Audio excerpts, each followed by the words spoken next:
Hey folks, Randy Newberg here. We are in beautiful as it gets, Bozeman, Montana. This is going to be a very unique podcast in that we're at the Sitka, David, what's this called? Converge event. And there are so many people here, people that I need 400 mics to host this podcast. Because I want to have everybody on the podcast. But anyhow, there are a lot of cool people here. So we're doing a funky podcast today. Right now with me is David Brinker from Sitka, who's been on a podcast before. Mark Kenyon from the Wired to Hunt podcast, who he and I have been on each other's podcast before. Mm-hmm. And we have an open mic here sitting on a chair that anybody who walks by, I'm going to give them the, hey, come over here, and we're going to throw a mic on them if they want. You don't have any dancing girls here, do you, David? No, not yet. Okay. All right. David was playing the guitar, and there's free beer out there. So usually in a college town, if you got free beer, you'll have college kids and co-eds here in short order. They're like flies to stink when there's free beer. Maybe I scared them away with the guitar. Maybe, but since you're soon to be moving to Nashville, right? That's how rumors get started, right? Yeah, right. he did put on a good show last night. He did. Yeah, he was the man last night. Yeah. So anyhow, we've got all kinds of stuff we're going to talk about. But if you hear a new guest come in and we give them a bit of grief and one guest leaves, oh well, we've never tried this before. So I think it's a cool idea. I like it. We'll find out. We'll find out who's coming by. Marcus is filming it all, so no picking of noses, no scratching or anything in the wrong place. My wife would be proud of you saying that. But thanks for listening, folks. We're already about one day into the Converge event here with Sitka, and it's already a ton of fun. That was a good. You guys had a good dig last night over at Map Brewery. Yeah, a little celebration at Map last night. Yeah, had cook-off here last couple hours. Yeah, there's some amazing dishes made. Are there? How did that work? I got to be honest, my expectations were pretty low. For the food? For what they made? Yeah. So you guys gave them these Camp Chef cooking kits. Yep. With a kind of a package of like beans and weenies and sardines and, a mystery item. They had one mystery item. They had a bag of normal ingredients like they had antelope meat.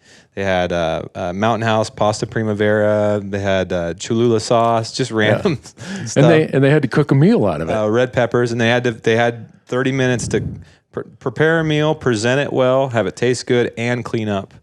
In 30 minutes? In 30 minutes. With one of these little backpack stoves. Yep. I love the fact that you guys put the dishwashing in there. Only for the staff, like, we don't want to clean all this stuff out. Oh, that's exactly why we put it in there. Make sure they wash the dishes. So they had to clean it up also?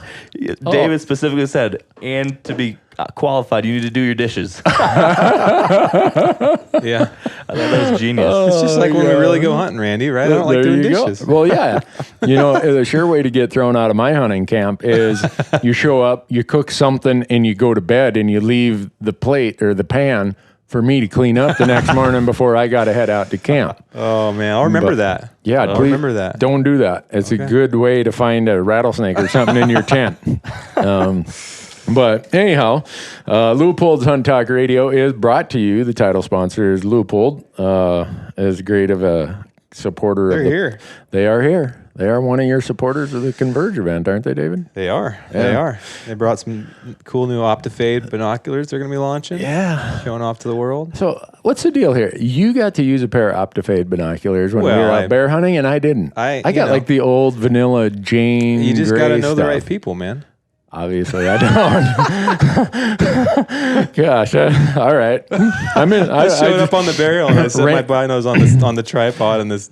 Yeah. And he goes, "What are those?" Yeah, little optic envy. Yeah, I mean, David's like, well, just who you know, and obviously, I'm the one who introduced David to him. That's true. It's what have you done for me lately? You know this, Mark. That's the world. If ever there's an industry that is, what have you done for me lately? It's the hunting industry, there you right? Go. Yeah.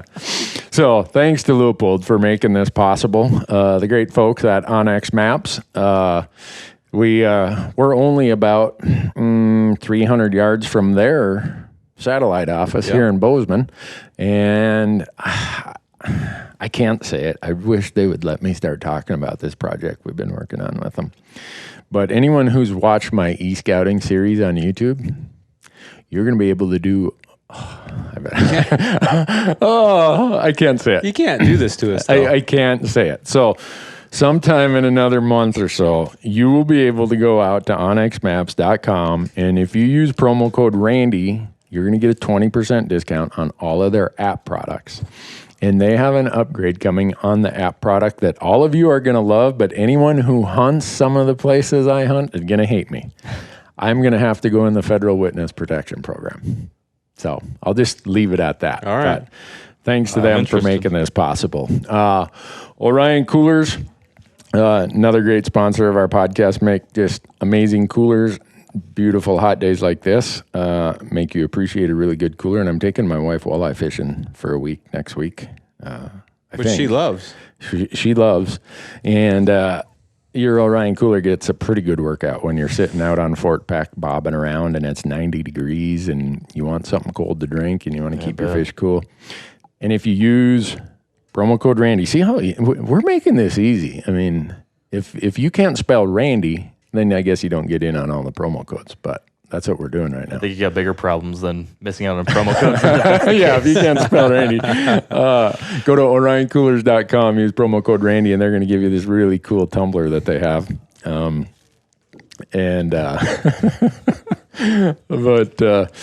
Then the other one is I was just down in Las Vegas 2 days ago. It was so hot down there. With the Go Hunt guys. Oh, I bet.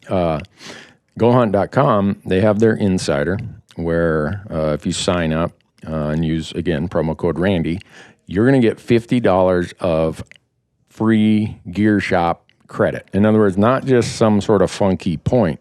Dollar for dollar, everything you want to buy in their gear shop, you're going to get $50 of credit for signing up for the insider. So go to GoHunt.com/insider and use promo code Randy. And now we're going to get into solving all the world's problems. Let's do it. What's first on your list, David? Mark, what we were putting together. See, Mark and I do podcasts for a living. David just shows up, plays his guitar, and signs autographs. And he's like cool. He's like Buddy Holly or Elvis or somebody. He shows up. And I got to market stuff every once in a while, too. Yeah, he is the marketing guy here at Sitka. But what I've gathered, if you're the marketing guy at Sitka, you just hunt. Right. Is that safe to say? I mean, gig. I've never seen you working. I've never seen you stressed. Oh yeah, I'm never stressed. I'm always hunting. Yeah, your wife. I talked to her. She said he's home all the time. Right. Wow. Yeah. He's never on the road.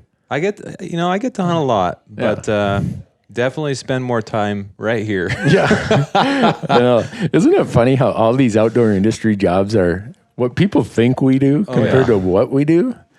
So different, which we're pretty fortunate though. We get to spend a lot of time out there. I'd say none of us would change our ideas about what we do or how we get to spend I'm either our hunting time. or talking about hunting. That's a fair statement. You can't complain about that, right? Yeah. So, but David is an archery mule deer junkie.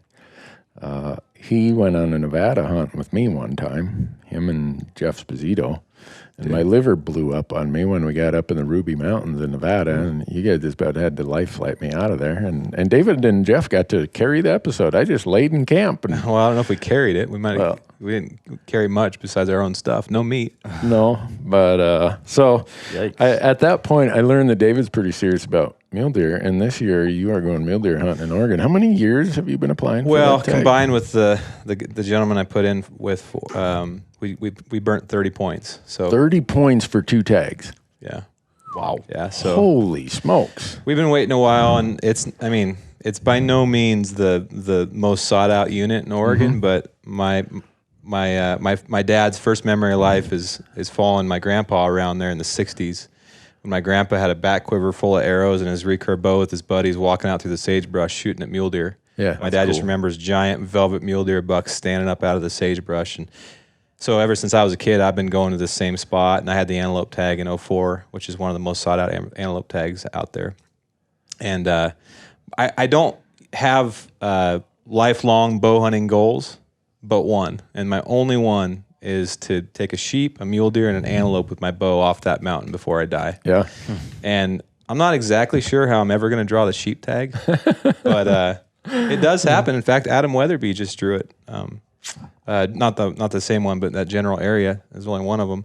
Wow. But the mule deer tag, you can get it every 4 or 5 years if you're a resident. But if you're a non-resident, it takes a lot of points, as Right. I just said. And the antelope tag, you may, if you're a resident, get it once or twice in your life. So Yeah. it's a special place. My grandpa's ashes are up there, so it's more of a sentimental hunt than anything. The deer are kind of secondary. Yeah. But there's some good deer up there. Yeah. Mark, you got any place that's sentimental to you like that? You know, what I have is a northern Michigan deer camp. That was Okay. like my grandpa bought it in the 80s. And that was just where we learned everything. That's where I learned to fish, where I learned to shoot, where I learned to hunt, where I learned how to walk through a swamp, where I learned how to, firearm safety and every little bit of wisdom that grandpa could pass on. That's where it was. Yeah. So it's just a little 40-acre chunk of northern Michigan woods and swamp. Not a lot of deer anymore.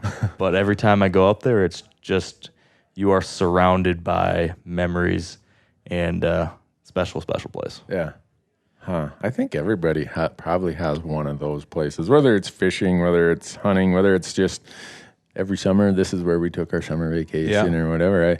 I would bet most people listening have that sentimental place the way that you just described it, David. Yeah, my dad had the tag last year. It was pretty cool. And we hiked. My dad knows this mountain better than, maybe other than a couple people, better than anybody I know. And those people live there, so it's unfair. But I wanted to hike to this one canyon he's never hiked out to. And after 24 hours of prodding him to hike up over this mountain, which is a hard hike, we hiked way out on this rim, and we were standing there looking. I mean, the view you could see forever. It's where the sheep live on the mountain. So we're glassing. There's no deer anywhere around. We were just having an adventure. And my dad's friend who was with us, he stopped and he looked down at his feet, and there was a perfect arrowhead laying right on the edge of this cliff, which was like 100-foot drop off. And I looked at that head, and I'm like, God, I would give anything to know this, like the story, like what was he or she doing, But this mountain has that mystique.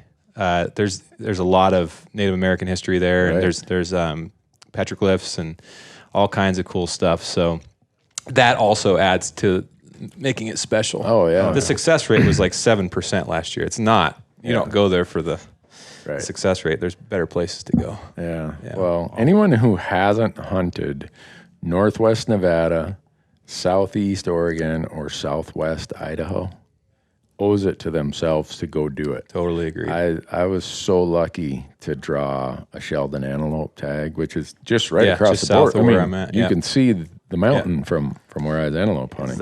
Is there an antelope refuge right there? There is. The Sheldon Antelope Okay, that's what I Refuge it's run by the the U.S. Fish and Wildlife Service. Yep. And this is a classic conservation story. There was a ranch there called the Last Chance Ranch that was going up for sale. And at the time, I believe it was in the 30s, Pronghorn were not very, they were struggling. The Boone and Crockett Club went and bought the Last Chance Ranch and made it a refuge for pronghorn. Wow. Because that Heart Mountain Sheldon herd was one of the last strongholds of pronghorn in North America at that time. And they kept adding to it. And when it got big enough, they turned it over to the U.S. Fish and Wildlife Service, and that's who manages it now. And it's an incredible antelope herd. Is it? Oh my gosh! Randy, you know the antelope game in the West better than I do, but it's pretty tough to find a better antelope tag than that in the West. If there's a better one, maybe Arizona has some better ones, but no, I went there and it was. I can't even tell you how much fun as an antelope junkie like me, how much fun I had. Yeah. But there's California bighorns there. There's a great mule deer herd there. Unfortunately, it's really being impacted heavily by feral horses. You're going to see. Yeah. Last year we saw a couple hundred of them. Yeah. Yeah. And what happens is the horses, the traditional water sources there before the horses took over were small but deep. Well, as horses in big herds start competing for the water, they start eroding and caving in those banks. Right. on those water sources. So it makes them much larger in area, but very shallow. And that's hot, arid country. And so those water sources dry up way quicker than they used to. And the horses are so aggressive in fighting to be at the water hole that it really is impacting native wildlife. Yeah, 100%. The some of those water holes on Heart Mountain, you know, on dry years, I mean, those horses can drink them up in 5 days. Right. And it's, you know, it's not like, this year there's a lot of water to choose from because they had a really wet spring. But on a normal year, those water holes are, I mean, obviously very critical for the antelope and the mule deer and everything else that lives there. Yeah, last year there was one dry lake bed. They've done a pretty good job of cleaning them off the top of the mountain up there, I think. Yeah. I think they did a bunch of transplanting them out of there. But off the mountain there was a dry lake bed last year, and there was, I don't know, like I said, a couple hundred maybe. Yeah. Crazy. The horse thing's interesting. Yeah. I was just going to say, you know, you hear, and I don't really know where I fall on this because it's so outside of my world, but you hear so much talk about the wild horses and burros and everything and them being non-native species. But then come to find out, and I don't know, this doesn't necessarily change that at all, but horses are actually native to North America. That's where they originally evolved. And then they crossed over. Yep, they went extinct here, but they first went over Beringia, across the Bering Sea Bridge or whatever, over into that side. And they went extinct here, and then eventually were brought back over by the Spaniards. Yeah. But that was really fascinating to me to hear about these different species that originally evolved here. I did not know that. Yeah. Huh. And here's another interesting thing. The only native species that are evolved here that we still have is the antelope. Pronghorn, yeah. Pronghorn. Everything else went extinct here, but had already crossed the Bering Sea Bridge and then came back when it opened back up. Yeah. Wow. Yeah. Bison, the whole works. Yeah. Yeah. So, but kind of very surprising, right? You know, you think about how politics enters into this. I think it was in 1972, the Wild Horse and Burro Act was passed. And Congress said, we're going to call them native species, even though they're introduced feral species. So right now, they're protected. So they are treated as native species? Congressionally, not biologically, not anything else. So you can't do anything about them. Yeah, they can transplant them and stuff like that, but they can't. Can't slaughter them, can't anything. Well, there's some really good researchers out there who are looking at how this is really affecting native wildlife and native habitats. They don't really have a predator. You know, a mountain lion will take one once in a while, but a coyote's not going to go take down a horse. It's a big issue. I just, having went to college in Reno, graduated in 88 or 89, and having spent a lot of time chucker hunting and other stuff up there, and then go back antelope hunting in 2007 to some of that country, my favorite spot. In those 20-ish, almost 20 years, the change to the landscape and the habitat and the water sources was so remarkable. Whereas if I lived there and saw it every year, it would have just been so gradual. I don't know if you would have really noticed it. But so, David and I are sitting here talking serious high plains, high desert, Great Basin mule deer. And it's kind of the same look Mark gets when he starts talking about western whitetails. That's true. Geeking out about it. Sure. I know we've talked about it on your podcast, Mark. Yeah. So if you haven't, you should subscribe to Mark's Wired to Hunt podcast. He's been very gracious of having me on a few times. And when I'm on his podcast, we get talking about western whitetails because you got the whitetail bug that it's in your DNA. I don't think you'll ever get rid of it, will you? It's real strong. I'm getting in trouble, though. All my Montana friends are yelling at me for talking about Montana whitetails to my audience. So I got to be careful what I say. Oh, shut up, Mark. Exactly. Yeah. Is that you're out here on a scouting mission? Is that what you're doing out here? Always scouting. I'm going to take advantage of no whitetails out here. I don't know. You shot the last one last year, Mark. Yeah, that was the last one. Haven't seen any since. I actually... Go ahead. I don't know if I told you this, but I went back to that piece of public land where I shot my buck last year out here. Mm-hmm. I found some nice sheds. Found one really nice shed. Like he's going to be a... So you're saying you want me to post... 4 or 5 year old Nice buck this year. All that geotag information you left on the photo when you sent it to me? You want me to post all that? If you're okay with me posting where we sat bear hunting, we can. Okay. What's so funny is when I moved here 5 years ago, and I started driving around, everywhere and seeing all the whitetails, I started asking people, like, does anybody, like, is it easy to get access? Because I was looking for permission. Because you found some on public land. For the most part, they live on private land, There are some on public. And I started trying to get permission and stuff, and it's really easy to get permission for does, but very difficult to get permission for bucks around here. But it was funny because most people seem like they didn't really care. They didn't, like, people around here, like, it's elk. Yeah. And oh yeah, there's some bucks on the place, but I don't really let anybody hunt them. But you can shoot as many does as you have tags for, right? Yeah. I always found that funny that people like, and there were so many. I don't want to. Obviously it's out. There's a lot of whitetails in Montana, and the trophy quality and all that may be different than the Midwest, but we certainly have a healthy population if you have access to hunt them. Yeah. And for me, coming from the Midwest, I do most of my hunting in the Midwest, where yes, there are giant corn-fed bucks and very healthy deer populations, but even hunting in great places like Iowa and Illinois and Ohio, I had just as much fun, if not more fun, on my hunt in Montana, because the number of deer you're seeing, just the number of bucks and, like, mature bucks. You just, especially in Michigan, you don't see a 3-year-old the whole season sometimes, let alone see 15 of them in one night. So that was just a lot of fun. It's a very target-rich environment, surrounded by beautiful country. I'm only a good whitetail hunter if I'm seeing deer constantly. Otherwise, I'm out of the stand immediately. Yeah. Like, if I go in the Midwest, man, if it's a slow morning or something, I'm out by 9. I can't. Ugh, I'm just too much of an elk hunter and ingrained in me. But here, when you can see, like, if you get on a good place, and there's one place I hunted here a few times. A friend of mine leased that in an evening you may have 50 or 70 deer walk by you. That's fun. Wow. That is so fun. Yeah. I don't even care if you shoot an arrow. It's just fun being able to watch wildlife do their thing in a, it's different than elk hunting where you may be calling them. They kind of know there's something where you are. Where I'm in a tree stand, these deer have no idea I'm there. And sometimes even moose walk right under you in some of these river bottoms here. Yeah. I love it when it's like that, but man, all you good whitetail hunters out there that can sit in those stands every day and not see anything, I'm out.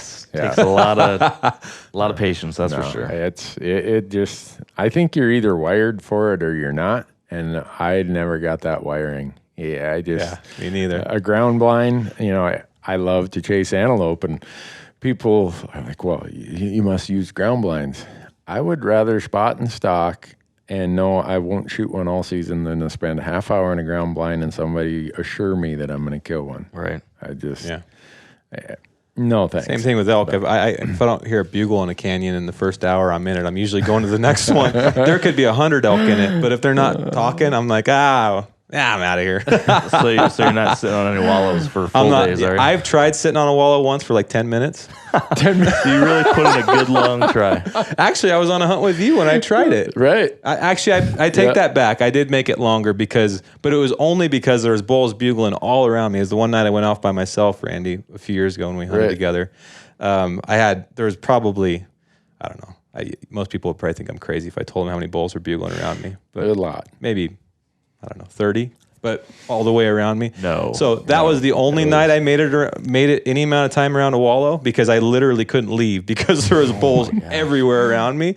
But other than that, no. If I sit at a wallow for 5 or 10 minutes and I don't hear something, I'm out. And I know that's wrong. It's a really effective way to kill stuff. Yeah. In fact, if I had the patience, I would probably do that a lot, because it's actually one of the more effective ways to kill elk, maybe. With a bow, it sure is. But again, even with elk, I just as soon walk around and take my bow for a hike and not see anything. Well, shoot some grouse. Shoot some. There you go. Now I'm banging the table. Now we're talking grouse hunting. Man, I was wondering how long it'd take before we got to grouse. Randy's one of the only other guys I know of that'll walk away from a bugle to shoot a grouse, and that's me too. He just about got sidetracked on our bear hunt. Oh, I know. We If, had one if come walking season was out and- open, did we see any grouse? Yeah, we when you saw were- grouse on our bear hunt. So if you watched our YouTube semi-live bear hunt, you'll see that Mark was with us 2 of the days in May, and David came then the next day after Mark was done. And I'm already I'm waiting for September. I'm going there to clean up the mess. He's like, over there. oh man, if it was in season, No, when David and I were on that elk hunt that he was talking about with the wallow there, I've shot blue grouse in that area, but we didn't see any, did we? I don't remember because I was so frustrated for missing the bull at 10 yards on camera. But whatever, let's not talk about that. But in your defense, David, let's face it, that. So if you go watch that on our YouTube channel, you don't really get to see this, but there's this water hole straight down That was below we were sitting us. on a wallow. Right, we were sitting above that water The hole. other time I've sat There on a you go. wallow. And it was hot and everything was kind of Windy. yeah. And so we said, let's just sit here and see it happen. So there's this big rock wall to David's right. And so he's kind of over by that wall with a big dead tree there. And I said, well, I'll go over here about 25 yards. And if something comes up the other way, I'll shoot or whatever. And the camera's up behind David. And we're sitting there and thought I could hear some clunking, but it was so windy. I'm like, well, maybe it's one of these trees going to fall on my head or something. And I remember I'm looking down at I'm spinning a broadhead, just passing time. And I look over towards where David is, and I can see antlers coming over that rock wall right onto David's lap. I'm like, oh, I probably had a little more colorful language. But I didn't even know if you'd shot. That bull had jumped in there with you so quick. I'm like, did he shoot? I remember I was sitting there. You know how when you're sitting there sometimes you'll start like, it's amazing the things you'll find to do to pass the time. I think I remember like playing with pine needles or like counting pine needles, or maybe it was ants. I can't remember, but it was as slow as that spot gets, period. Yeah. But we'd seen multiple bulls hit this wallow and then head out into the valley onto private. And so I was just sitting there. I literally had zero expectations for the evening other than we're just going to relax, kind of tired. It'd been sort of frustrating. Yeah. And I just remember like had pine needles in my fingers, and I look up and there's whale's tails at like 15 yards. And I had an arrow up on a hill, right? Yeah, I was like on a side hill on my butt, and I had an arrow on the string, but I wasn't by no means ready for anything. My adrenaline level was like negative 100. So I mean, I was relaxed, and so as soon as that happened, the only way I can describe it is if somebody took a huge syringe of adrenaline and just shot you up with it, and because normally when there's a bull coming in or a deer or whatever, you have time to do your breaths, talk yourself through there was none of that. There was no process. There was no nothing. It was like nothing to, there's a, I don't even know. It was like an average 6-point, but nothing to a 6-point bull standing in front of you. It was 15 yards. So I just had enough time to pick up my bow and get ready. And he came out and he turned broadside. And I remember he had a tuft of hair sticking up behind his shoulder. I'm like, oh, I'll shoot him right there. And with a recurve, when you get really excited, see with compound, you're always going to hit full draw because you have to, sort of. With a recurve, when you get really excited, sometimes you'll let it go before you even get to anchor, especially when you're in a sort of a rush and it's close. Your mind's like, oh, you got this. It's just like point your hand at it and let it rip. And I shoot better when I shoot with a clicker, so I shoot better when I'm slower and pull through and stuff. Well, on that particular bull, I felt rushed. I don't know why, other than he was kind of wired. He knew something wasn't right, and that he's probably walked through that lane, 50 times in his life, and there'd never been little green men sitting there in the dirt. And so he kind of out of the side of his eye, I could tell he was nervous. I'm like, oh, it's like that moment where like, oh crap, I gotta get the arrow. Yep. And I didn't even get back to my face. It was one of the most embarrassing moments of my hunting career with the huge camera behind my shoulder. And I shot in front of, like probably 6 inches in front of his brisket at 12 yards.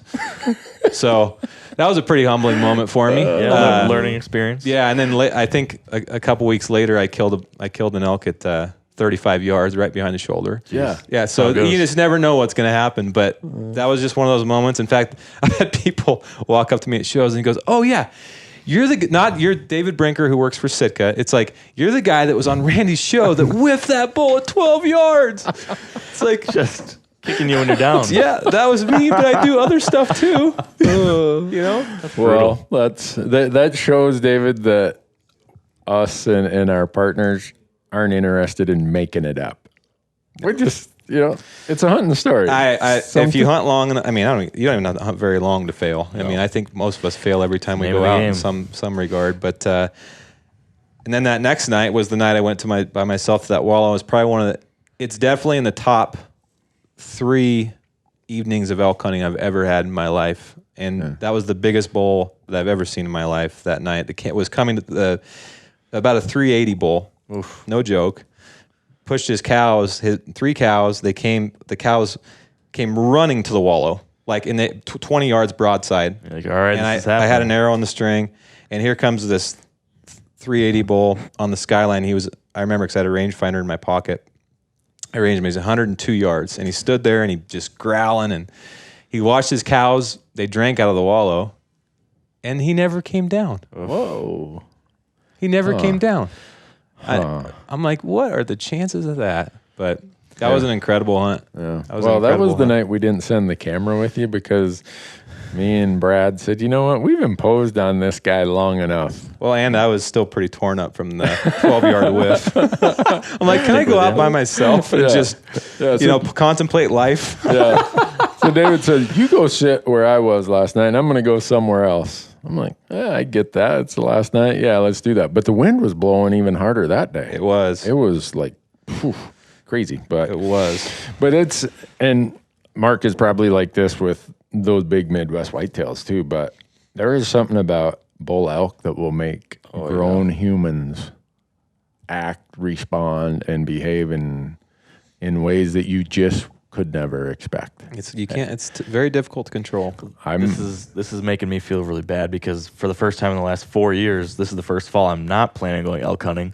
And now I'm sitting here listening to you guys talk about this, and I'm like, what are you doing? You can still go. Idaho's got tags. Yeah, I mean, that's where I've always hunted too. Colorado's got tags. Yeah. Montana still has tags. Montana might have a few. I called today. They have 400 left. Wow. Oh, really? Yeah. I don't know, Mark.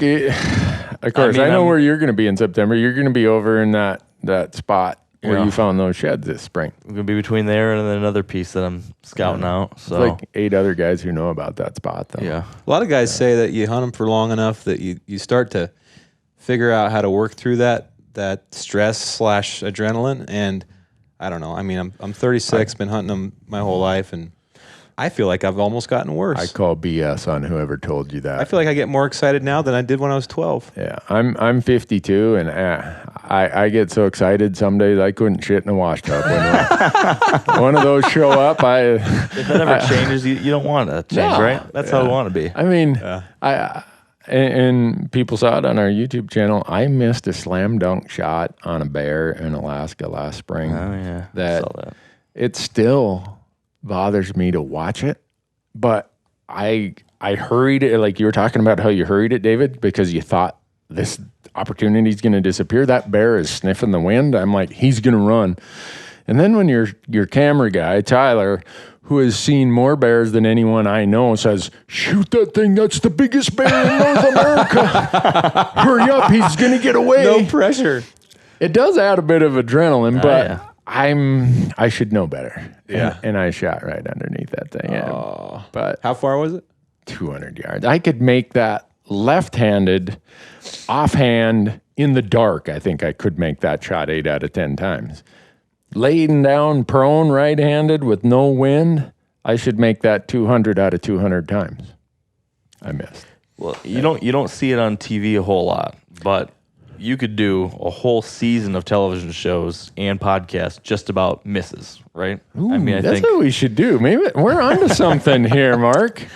Do you think a lot of TV shows edit that out? Oh yeah, really? Well, absolutely they do. If we miss, if they don't, they're unhuman. Yeah. If they don't miss, but you think they edit it out and don't show. I know that some do. I know that many do. At least a lot of the big popular deer ones. What? I mean, to me, now it's kind of this, we subject everybody to the ridicule in camp, and you can see it's kind of, after a while, it wears on them a little bit, and then you're like, just wait till it gets on. You think this is bad, boy? You better toughen up because it's going to get really bad when this airs on TV. Right. Well, at that moment when my arrow missed my spot by a foot or over, I'm like, oh man, I don't want to see that on TV. That's interesting you say that, Mark. I guess I've never built this persona of being the big, expert, everything turns out great, blah, blah, blah, that I'm worried that someone sees me miss. Well, I think that people prefer to see the reality of it in like something like what you're doing or all the times I've missed. I mean, we share that and talk about it because it's the real deal. Yeah. And I think when you see this sugar-coated, perfect, all they ever do is sit out there and shoot ginormous elk or bucks and they never have a problem and it's always a perfect shot. We know that's not. I think that's kind of the part of the beauty of life in general. Yeah. It's like someone's Instagram account that just thinks everything needs to look perfect in life. Yeah. And it's like, you're not that perfect. Yeah. You got problems too. Yeah. Show me something else. Show me you changed a diaper. I don't know. Like there's things in life that you just don't want to do that you got to do, and everybody has the same. I mean, it's not the same problems, but everybody's got problems, and hunting's no different. Yep. Everybody makes mistakes. We all get excited. Some people handle it better than others, and some people are more successful than others, however they measure that. But I think people, it's more relatable when people can actually be like, oh man, because a lot of people are keeping it a secret or they feel uncomfortable talking about it. So if they see somebody they look up to, be like, I missed a bear with a rifle off a rest at 200 yards. It was a 7-foot bear. I could literally close my eyes and hit that bear every time, and I clean missed it. They're like, oh man. I'm glad I'm not such an idiot. Like weight off your shoulders. Yeah. Yeah. I think people like that. Really? Sure. I guess I've never looked at it that way. To me, it's just it's a hunting story. It's not about building up some sort of I'm the world's greatest. It's a hunting story. I think the same as a musician, the same thing happens with songs sometimes. Like a lot of the songs on the radio are all about the fun part of life, which is fine. But people really connect to songs that are authentic, like real. The guys used to write and still do, I guess. But listen to those old time songs by Willie Nelson and all those guys. They really just wrote the truth. It's the cliche of 3 chords and the truth. Same thing about hunting shows. I think that's why people relate to you, Randy, because you're super real. Yep. Well, if you want to see some missing, it's real missing.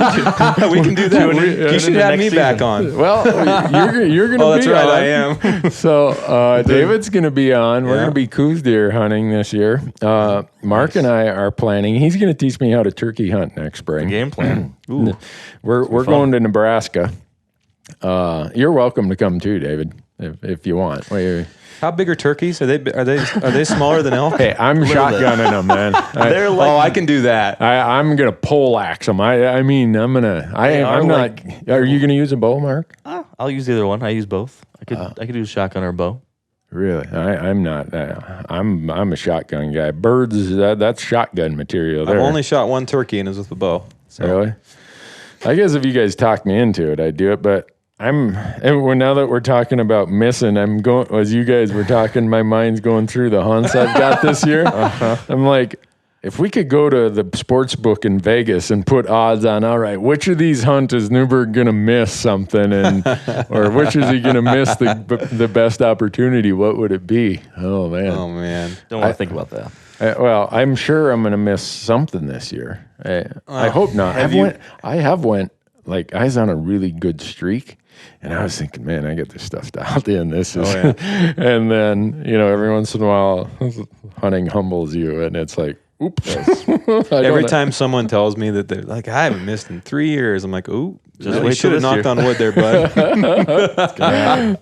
No, I would bet this year the hunt with the greatest likelihood of me missing would be my Nevada archery mule deer. Yeah. Just because it's archery, and when I get that close, my heart's beating a little bit. Yeah, and my adrenaline level's a little higher. Possibly New Mexico pronghorn, because the place I'm going, it's pretty flat and getting close. Is that archery or rifle? That's rifle. Okay. So, but who knows? I'll probably miss some big elk in Arizona that's 100 yards away, broadside. It's the one I think that's in the bag that I'll probably miss on. Yeah, that's usually the case. It is. So, but you guys, nobody plans on missing, right? You guys got any hunts you're worried about where this is going to be a tough hunt or the situation or whatever? My mule deer tag in Oregon, just because the numbers are so low there because of, well, lots of stuff, but predation and whatever. You know, I may, over the course of 9 days, I might only get 1 or 2 stalks on bucks that I would want to kill. Yeah. So I think when you go into it knowing that, the pressure that you put on yourself is even higher, even though I'm trying not to put too much pressure on myself. Yeah. But it's inevitably there. So as you're belly crawling in on this buck in the sagebrush and the velvet horns are getting bigger and bigger and bigger as you get closer and closer and closer. And then in the back of your mind, this might be my only stalk of the week. Make it count. You got to make it count. But I got a little bit of different equipment this year, Randy. Yeah, you're cheating on the trad guys. Well, You shoot a compound this year? I'm going to shoot both depending on what I'm doing. Wow. I do. I have a Matthews now. I've shot a recurve happily my whole life, and I still will. I love shooting a recurve, but I just being a little bit more versatile in my choice of weaponry. I also hunt with a rifle a lot now too. Before working at Sitka, I get a lot of opportunities to do all sorts of things, and I think the kind of what I've came to in my life is I just love hunting. Yeah, that's where I'm at. And Anyway. I honestly, I don't have a rifle hunt scheduled this year. And I was just telling somebody outside, it kind of bums me out. I enjoy it. I grew up hunting with rifle hunters, but I didn't grow up rifle hunting. Like I was always going out with my grandpa and all these other guys, whether shooting rifles. But I've never hunted with a compound either. In fact, for a lot of my life, I thought I didn't really get it. I couldn't understand why somebody wouldn't just want to shoot a trad bow. That's just kind of the world I grew up in. Right. And but now, like some of my best friends shoot compounds, and I really enjoy it. It's just another weapon to shoot, and it's great. Yeah. And I just love hunting. So I'm looking forward to doing both this year. I'll probably shoot that compound on Randy's hunt, the Coos deer hunt. Yeah. What's your first hunt of the year, Mark? If I draw it, I hopefully will be drawing my very first antelope tag in hunting Montana. Oh. Never hunted antelope before, so that's the hunt I'm probably the most nervous about because I have no idea what I'm doing. Yeah. And trying to get one with a stick and string, I imagine, is going to be pretty tough. And I don't want to sit in a water hole. I want to try to stalk on one on public land. Yeah. So It's been my nemesis since I moved to Montana. yeah. It's a little more doable than you think. Yeah? Yeah. You just got the beauty of archery hunting antelope is you get lots of opportunities, and then a lot of them won't even turn into a shot opportunity. Yeah. It'll just be, oh man, I got so close. Right. I needed another 8 yards or whatever, and that's a ton of fun. Yeah, but it seems like there it. is enough topography. You'll look at a place and you'll say, how am I going to get up on anything out there? And you start looking at the topography, you'll get there. There's a little roll or crown or a tree or something. You'll be surprised how... It's funny how creative you can get out there with those antelope. You're like, okay, if I get to that sagebrush bush, then I could crawl on my chest to that, whatever, and then I'll probably be 80, and then maybe he'll feed towards me, or whatever. Have you guys ever used like one of those little stake-in decoys? Walking on one, those work pretty well? I've tried just about everything. Me too. I have too. I've tried the Be the Decoy hats. And people ask me, well, I bought one of those and it didn't work. Well, nothing that I've ever tried works every time, not even close to every time. If like I've used those black cow decoys from Montana Decoy, the moo cow they call them. Yeah. I've got an old Mel Dutton decoy. I've got all kinds of decoys. And, if just plain spot and stock works 5% of the time, maybe it'll work 7 or 8% of the time with some of these other things. So nothing's 100%. Yeah. So is it worth bringing something like that along with me, though? I would. I a lot of times I use them to hide camera guys. Because I've got the other headache of a 6-foot guy behind me carrying something on a big tripod that we're trying to get close on. Yeah, that's even more tricky. I've had each of them work, but like Randy said, I think he's dead on, is there's no 100% solution. They're such smart animals, and their eyes are unbelievable. I haven't hunted turkeys much. I've heard the same about them.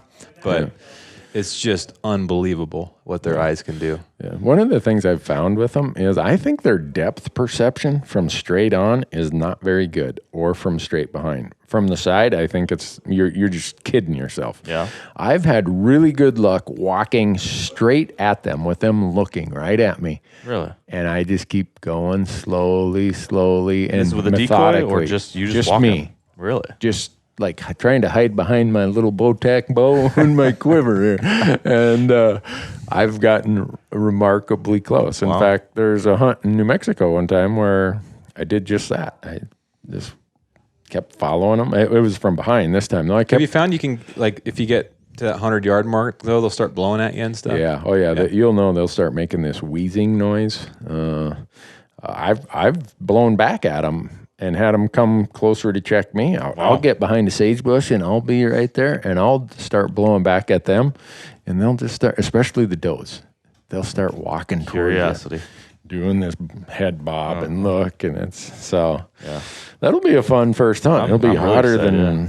It's the If you can mid-August find opener. that country that's got the breaks, that's if you try to stalk them in that flat farmland country, it's just, I mean, you can do it. Like Randy said, you'll get a situation like, oh, that one's right on a fence line, and if I just get right there, he's going to walk right by me. But most of the time, they position themselves so they can see the farthest range in all directions, and they'll lay down right there, and you can't infiltrate within 300 yards of them. I think the area I'll be hitting is much more rolling and some breaks and stuff like that. So You get trees and stuff, even better. Yeah.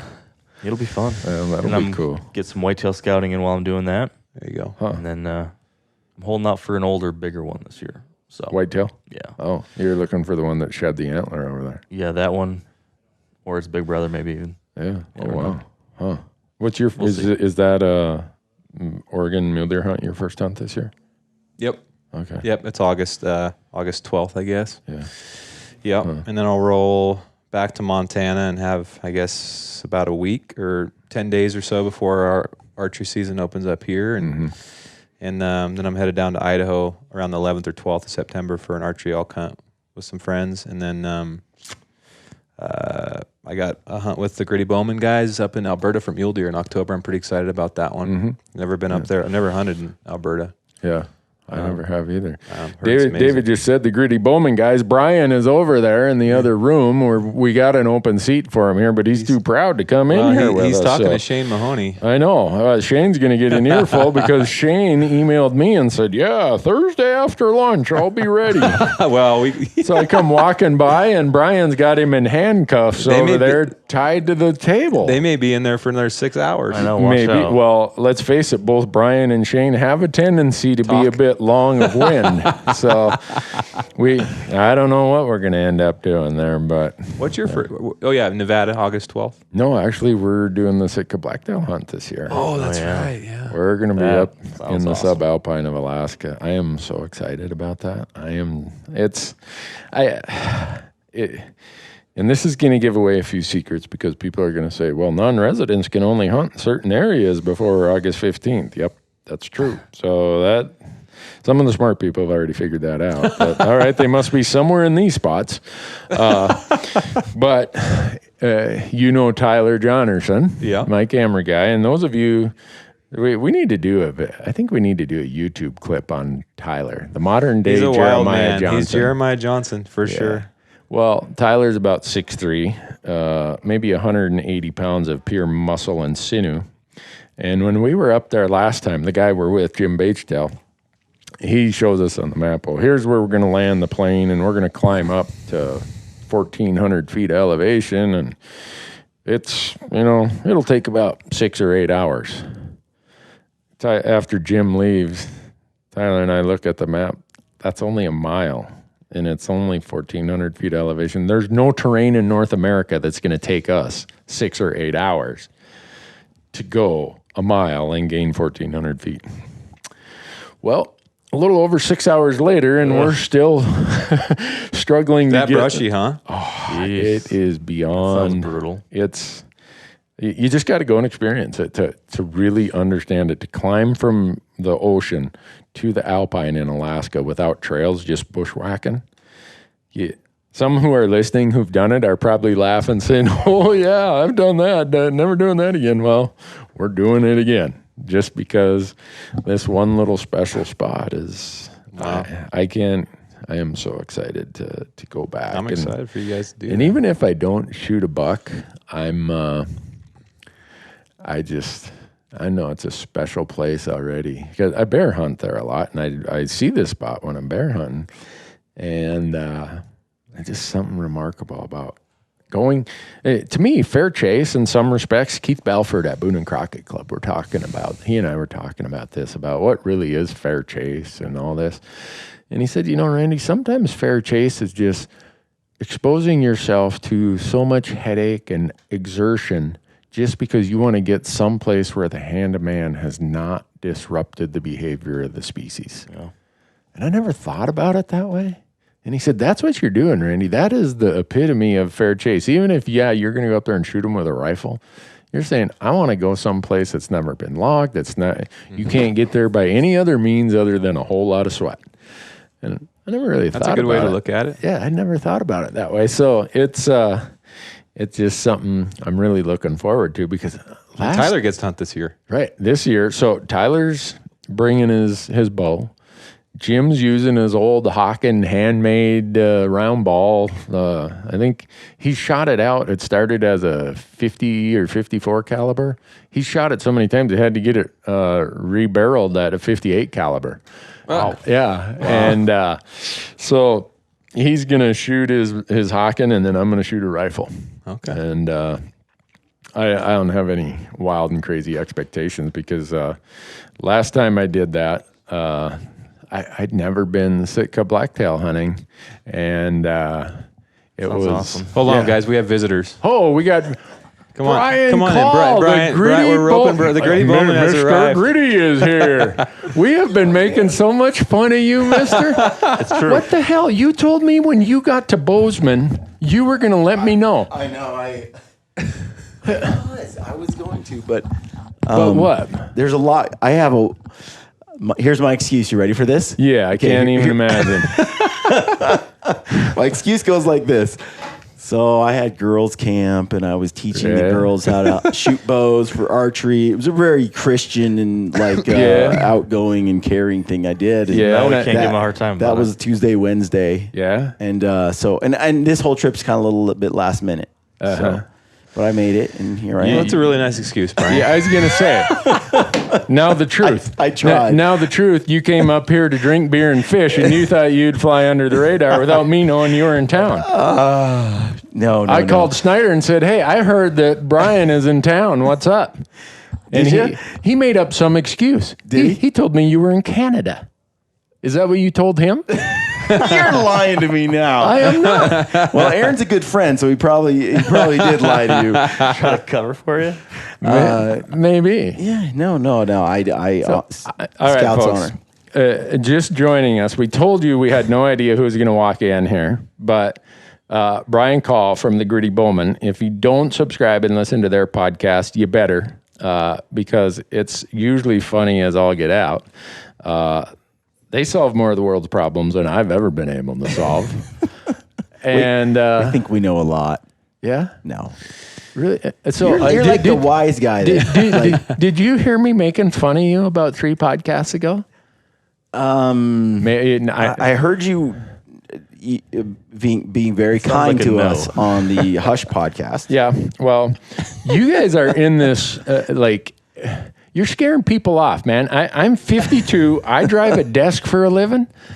And everyone thinks you got to be 30 years old and an Ironman triathlete to kill an elk.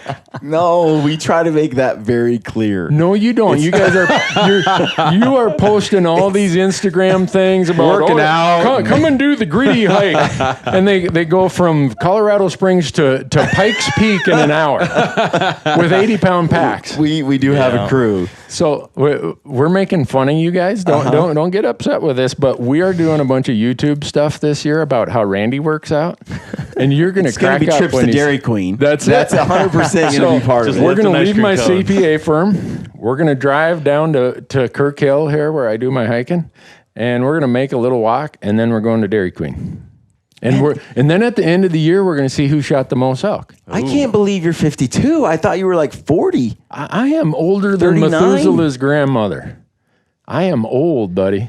Randy's kind of the godfather of the podcasting world. I feel like he's the wise man that looks over all of us, and we're just following in your footsteps, trying to figure it out. Ooh, boy, you guys are going down a bad path, man. I did really enjoy a number of your podcasts. I just finished a podcast with Shane Mahoney. Yeah. One of your all-time greatest podcasts for me. The first one you did with him. I really liked that one. Yeah. Fascinating stuff.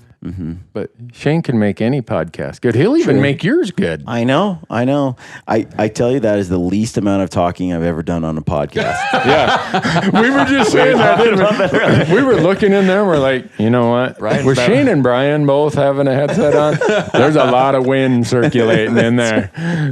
I really didn't. I don't think I said much. I mean, you don't need to. You just cue them like twice maybe, and then you're good. You're golden. Yeah. Huh. So how long are you here for? I'm here till Sunday. Oh. Sunday evening. And you thought that in Bozeman, Montana, I wouldn't find you. No, I was excited. You gonna do the gritty hike with us? When is that? Well, we don't know yet, but whenever you can go. We'll make it. We'll schedule it around your schedule. Is it to DQ? Where are we hiking? Are we going to Dairy We're just gonna Queen? go to we'll just go up above the M or something. Above the M? I'll sit down and have a smoke down there on the first switchback. I'll be handing out beer and camels down there at the. No, it's a good. How much hiking do you do, Randy? None. Unless there's an elk. None. No. I mean, it's the desk job, dude. I did that for a long time. Yeah, but it'll take you. You know, the president said there's something about you can wear your body out or something like that. He doesn't work out. Maybe he's on to something. So that's what I heard, anyhow. But no, I hike a little bit, but mostly I just fish. Why would you hike when you can fish? True, that's good too. I mean, sometimes you have to hike to where you can fish. Yeah, can you imagine hiking and hurting yourself on a hike and laid you up for your hunting season? You know, that would be like like playing Randy, Tom Brady in a preseason game and he got a torn ACL. I do some things that are a lot more strenuous than that, though. Really? Yeah. Huh. I mean, you're following Aaron around. Yeah. I mean, I like to push it. Yeah. I figure if I hurt a knee or an ankle or something, I'll be hunting anyway. Okay. All right. Well. Now, who wins between you and Aaron? This is the setup right here. Yeah, it is. Okay, so Aaron's a freak. Okay, so this is a guy who can pop in a dip and drink a cup of coffee after a full day after waking up at 3:30 in the morning, hiking all day, hunting all day, getting back to the shelter at night. It's 9, 10 o'clock, midnight. He'll throw in a dip, drink a coffee, and fall asleep. Jeez. No kidding. If I drink coffee after 8 in the morning, I'm up until 4 in the morning. Me too. Caffeine? I can't drink caffeine after 10 o'clock in the morning. If you ever saw me hold my bow after a cup of coffee, you'd swear I had Parkinson's or something. No, I don't do a ton of caffeine, really, and especially when I want to go to bed. But Aaron is, I mean, I don't know what it is. He's got a stride that's really long, and he has lungs that he doesn't really breathe heavy, which is infuriating when you feel like you're a pretty fit guy and you're walking beside him and you slowly fall behind and you have to run to catch up. And then you fall behind and you run to catch up, and I feel childish. Yeah. I bet you Tyler could give him a run for his money. He's got quite the stride. Yeah. Yeah. No, and he doesn't sweat really either. So we get to the top, and I'm dripping, and I'm hyperventilating, and Aaron is coasting. Aaron's just kind of breathing a little bit, and he's pretty clean. Here at this Converge event, I was looking at all those people down there at the whatever's down here. You the guys, cook-off? Yeah. Aren't they hikers and doers and stuff out there? Yeah, it's like you people are going to wear your bodies out before. When you're my age, you guys are going to be so broke down and cobbled up, you aren't going to be able to hunt. They all look like all they do Randy, is run and. I plan on living forever. Really? Yeah. I haven't figured out how to do it yet. Really? Well, a lot of people plan on living forever. I live like I'm going to die tomorrow. If I die with any leftover money on my Dairy Queen card, Yeah. I'm gonna feel I like love I got the fact ripped that you have off. a Dairy Queen card. What's funny is I do. Is I phenomenal. refuse to I eat do. a Dairy Queen. It's just not healthy enough. Oh, What a communist! Jeez. All right, how many elk did you kill last year, Brian? Now hang on. I did have one opportunity that I hunted for a few days in North Idaho with Aaron. After I spent 3 weeks helping him do it with the recurve, I did not kill an elk. I killed a wolf though. Well, that counts for a lot there. That's like that beats 5 wolves. So you got me there. I was about ready to pull the Dairy Queen card on you there and Killed say, a wolf with my bow. Yeah, That's amazing. yeah. That is cool. I've never done that. It was intense. It was in North Idaho. Are any of you guys handyman guys? oof, not me. Oh, good answer, Mark. David? You know the answer No? to that, Randy. Brian, are you a handyman? Why? Uh-oh. Because Well, I owned a construction company for a long time, and how do you get to hunt being a handyman?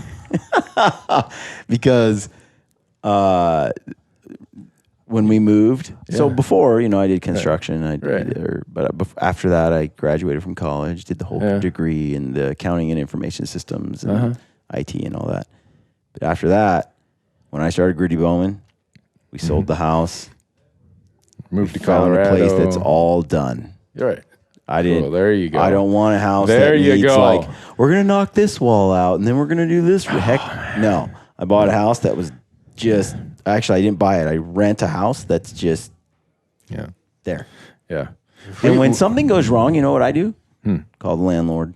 That's nice. Oh, you're renting. Very nice. I should. We've only cash been in out. Colorado for about a year. There you go. I should cash out my house, put the money in the bank, call Jack. He's the guy who owns this joint. See, I mean, so Because there was years where it seemed like all I did was remodel and construction. yeah, I mean, our washing machine started fritzing out, and Marcus is running the camera right there. He knows what the tragic circumstances of the washing machine were. Do you got to go, David? No, I have a couple. Do we have any more headsets? We're down. Oh, all right. Well, I only have 4 ports here, Okay, all right. but I can expand it. Mark's got his we kit might- here. we- Brian's got his kit. Gee, Wow. we could have like 30 people on we here. have a Let's- couple. When you've couple got sheep the hunters here. podcasting crew like Oh, this. well, let's do it. If we're talking about carrying heavy weight and ruining your knees for the rest of your life, we Got have Dustin Dusty. Roe in the house. Yeah. Dude. What do we got? Hold on here. We're on the fly. We told you folks. We Randy, had no here's idea. my theory. Wild card. You carry heavy weight so you have good knees. That's No, why you do it. I don't. I'm not Well, buying Dustin that can shit. show you a video of them shooting Oh, look at steroids that. in Plugs his knees. in. Oh, And then we can The plug other in day. these. all right. Let me see if we have the technology here, folks. We might ruin a $2,000. We're just flying by the seat of our pants here. What am I doing, Brian? See, when you get old, you can't see that stuff either. Yeah, that happens. Hey, don't break anything now. Here it goes. She's made it up. Holy cow! Thank God. How many for more ports small we got? We got miracles. 2? 2 ports. Because Cole's coming up too. Okay, I can't modulate the other. I only have Well, 4 amplifiers. You No one guys, knows what modulation is anyways, Randy. All we know is that Randy did that to you earlier. You demodulated me earlier. yeah. All right, here we go. We got. I'll tell you what. I have never done a podcast with this many people, but I think we might be on to something. This is a new thing. I will tell you that I'm going to feel like the lowest man in the totem pole surrounded by sheep hunters and gritty hiking with Eric Snyder hunters. They're proper. Oh wait, 1, 2, 3. How do we get the other ones on here? Do you know how to, Yeah, flip those switches on. Is there an on button on this? And then what do we got there? no? The other way. That's the talk. And then right here, L and R. Turn those two on and now you're going to hear them. Oh, there you go. Oh, You got it? I don't know. Oh yeah, we got you. Oh man. So when Cole comes in, we got one more headset. Yep. Yeah. So now we're gonna have to shift this to sheep hunt. We're gonna talk sheep hunting. Brian and I were just having a discussion about the virtues of Dairy Queen to be a successful elk hunter. And I think I was winning until Brian pulled the trump card that he killed an elk killed a wolf with his bow last year. So now I feel very inferior. And now, You want me to give a let's little do the background? proper introduction. Okay. David. I can't hear you through this thing. Oh yeah, the head. Oh, that's because the amplifier. I can't. Oh, okay. I can't. Do you want to just take one off? Can you plug that into the headphone No worries. jack? I I might can be hear you able if I to do this. Let's try that. We've got more wires here. Oh, there you go. Perfect. Does that work? Yep. Holy moly, we got it. What a country! You guys are good. That's pretty good. Wow. All right. How did that work? Oh, okay. See, Yeah. Mark, these guys from Michigan. I'm like, he dude. worked for Google before. He helped Al Gore invent the internet. Yeah, that's my claim to fame. That's why. See, when the going gets tough, you call Mark. Yeah. I like that. See? I'm just checking, make sure it's not too hot. It looks like it's all good. Is it recording? That's. I don't know. That's Because I don't see a timestamp. It's not recording. It is too. It is now. Oh man, Was it not Huh? recording the whole time? I don't know. You are kidding me. We've been doing this for 2 hours. Well, the only way to check really, Is to stop and go back and look. yeah. Do you use that very often on here? Yeah. And now it's rehearsed. It was amazing. At least you have the crappy I mean, onboard mic on this was the epic. Right But here. we got audio on that. Yeah, well, I mean, it's not going to be good audio. Yeah. This is it. It must have just triggered it off. Can you tell? Can you tell how long that recording is? I don't want to do that. Well, It doesn't matter. See, these guys, you Just got tell- all these young tech guys here. I'm Oh, gonna we hit are now. recording. Is Cole coming up? yeah. Look, Now we're. I'm saying maybe when we plug that on, we turned it off. I think that's what probably happened. It got Huh? bumped. I When mean, that got plugged I'm in. stupid, but I'm not that dumb. It was off. All I know is it wasn't recording. Can you imagine how like it would hurt my soul if we had talked that long and none of that was recorded? Yeah, mine too. You guys would want okay, me wait to a give minute, you that wait a time minute. back. What? Huh? Tell me that has happened to you before. Never. Has that happened to you? You've been doing a podcast this long and it never has happened? Double punched it? How many times has it No. happened to you?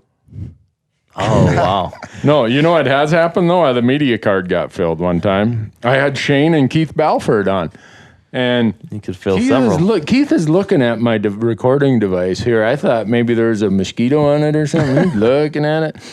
And finally, after about 15 minutes, I'm like, what the hell is he looking at? Oh, it says media card full. So that's the only. It bit me. I did a podcast for like 30 minutes with Easton Corbin and Brandon Bates. Yeah. Oh, it was- I saw well, that. It was comedic gold. Oh, those two together. It was just they just feed off each other. incredible. Not recording. Oh no, I was wondering why that never came out. And then I was like, no. And then we hit record for like 5 minutes and the magic wasn't there. We're like, oh man. we're like, let's. So, folks, we had a small problem here. We had to double our capacity in headphones and recording devices, and in the interim, we've had more guests. We are shifting this podcast from Dairy Queen and missing elk at 12 yards You want to grab a chair? to sheep hunting, because two of And bear hunting. and Brown bear. Oh, brown bear. Because we have Ooh, all right, we got a brown bear guy from Kodiak, Alaska. I think is that Yeah. where he still hangs his shingle? Yeah. And Dustin, where are you at? I don't know. I live in Cranbrook, BC. Cranbrook. Yep. Oh, so we've got, if you want a stone sheep hunt or you want a brown bear hunt, we got them right here. Yeah. Yeah. This is like QVC now. Yeah. What's it going to cost? What's it going to take to get you into that brown bear hunt, right? Uh-oh, you turn on the phone? I don't know. Okay, now now we just called somebody. 911. So there are 6 people on this podcast, which we've never had that before. So David, you know Dustin and Cole better than anyone. Do the introduction. Sure. So to my left, we have now Cole Kramer. He's a good friend of mine. He's been part of the Sitka brand for quite a while now. Gosh, How long have you been I don't know. It's been grade school, right? great. Yeah. And he's gray now. It's been so a long time. You know, if you guys would just listen to me the first time, I wouldn't have so much gray. Cole's been with us for quite a while. He's one of our athletes. He's a brown bear guide, a sheep guide, a very accomplished Going to Paraguay as a parakeet guide too. He told me he's a last night. parakeet Don't guy forget as that well. I'm branching out. Yes. Toucan Sam. He's going to find Toucan Sam down in Paraguay. We need to talk about that trip for sure. And then Dustin is one of the most accomplished sheep guides that I know of. He even found you a sheep, didn't he? He even found me That a is sheep, if you guys can believe that. unbelievable. And he's also a Sitka athlete.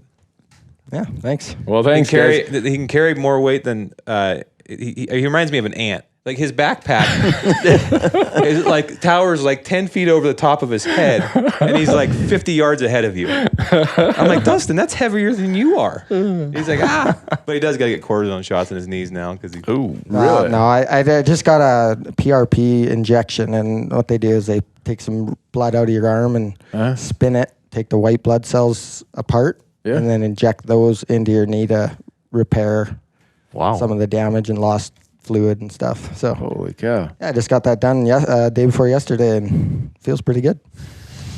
So Man, us accountants, we don't have those kind of work-related injuries. We get paper cuts and stuff like that. Infection. It's the first. It's the first thing I've ever. First time I've seen a doctor in 15 years. So Wow. But I got 2 pack dogs to help me because I was noticing it. But now it's getting to where I thought this might help. Let's talk a little bit about your good. pack dogs, because most people will never get to experience. Yeah, what's the deal hunting there? with I've dogs. never heard of that. We land on the before. lake in BC. He told me about his dogs. What's Sitka and Odin. These dogs jump, or before we even take off, they just jump right into the float plane. And when we get there, Dustin will tell you about it, but they can carry 40, 50 pounds a piece. Yeah, I put about 30 pounds on them each daily, and then when we shoot something, they'll pack 50 pounds of meat out. Makes you feel pretty good that you don't have to carry all that. 50 pounds on a dog? Dustin, what breed is this? They're Boxer and Newfoundland cross. So they're just a mutt. And actually, Odin's the son of Sitka.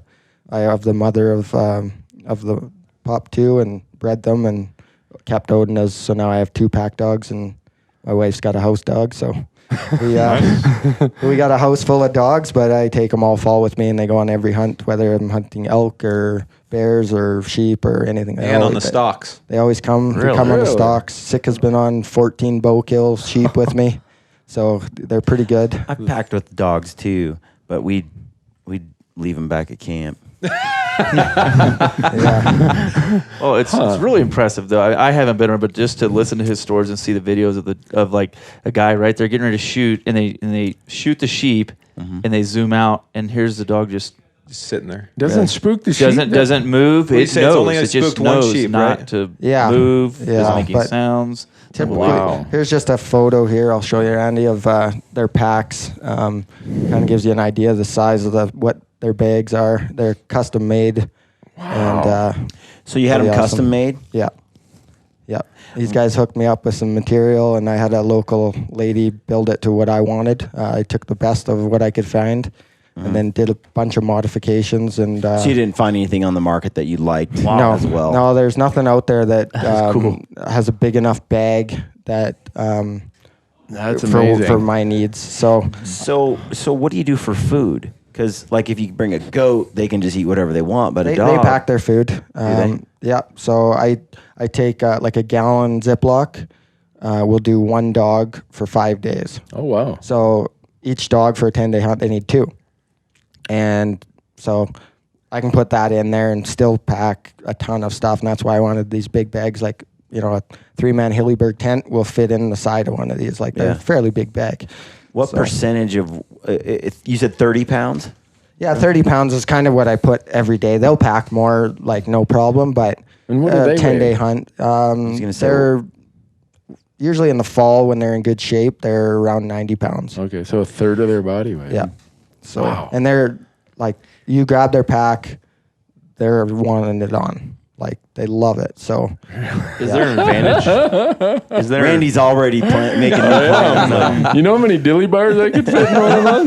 Well, yeah, and that's the thing. Like, so as a guide, you know, you got clients with you, and you know, the types of hunts I want to do are, you know, hardcore backpack deal. So a lot of clients can't do that until they hear about and see the dogs. So then you can, you know, because 60 pounds worth of gear. Oh yeah. Between the two of us, I can still pack all my gear. So I got room for 60 pounds of his gear on the dogs. Right. So now a guy, instead of going on a 10-day backpack hunt where you're living out of your pack, your client does not have to pack that 80-pound pack in for 10 days like on most hunts. So now he's going on a day hunt pack, but for 10 days. Yeah. So it gives us the opportunity to get in further places with more. I'm surprised though that that's all the food you need. Yeah. That's amazing. Why dogs over more common pack animals? I think just the companionship of having them there, the hassle-free. I mean, you got a goat. What are you going to do with it when you go to town? Right. You know? Plus a goat just craps. My dog, you know, Like, so do dogs, though. my dog comes in, you know, rides shotgun in the truck, and they sleep in the hotel room, and, you know, you Sleep don't with you even in know. your tent? They sleep in my tent. Yeah. You know, it's hassle-free. A couple of times, like, I never pack a rifle on a hunt. Even on bow hunts, I don't pack a rifle. I got 2 dogs. They're always there. They're always watching. They're always aware.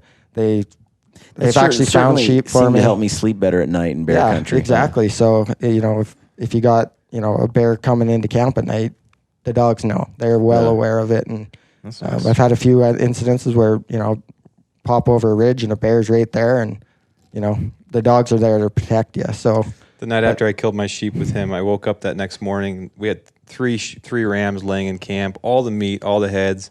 And I woke up and I was stretching, and I looked down the hill like 300 yards away, and I saw dirt flying in the air.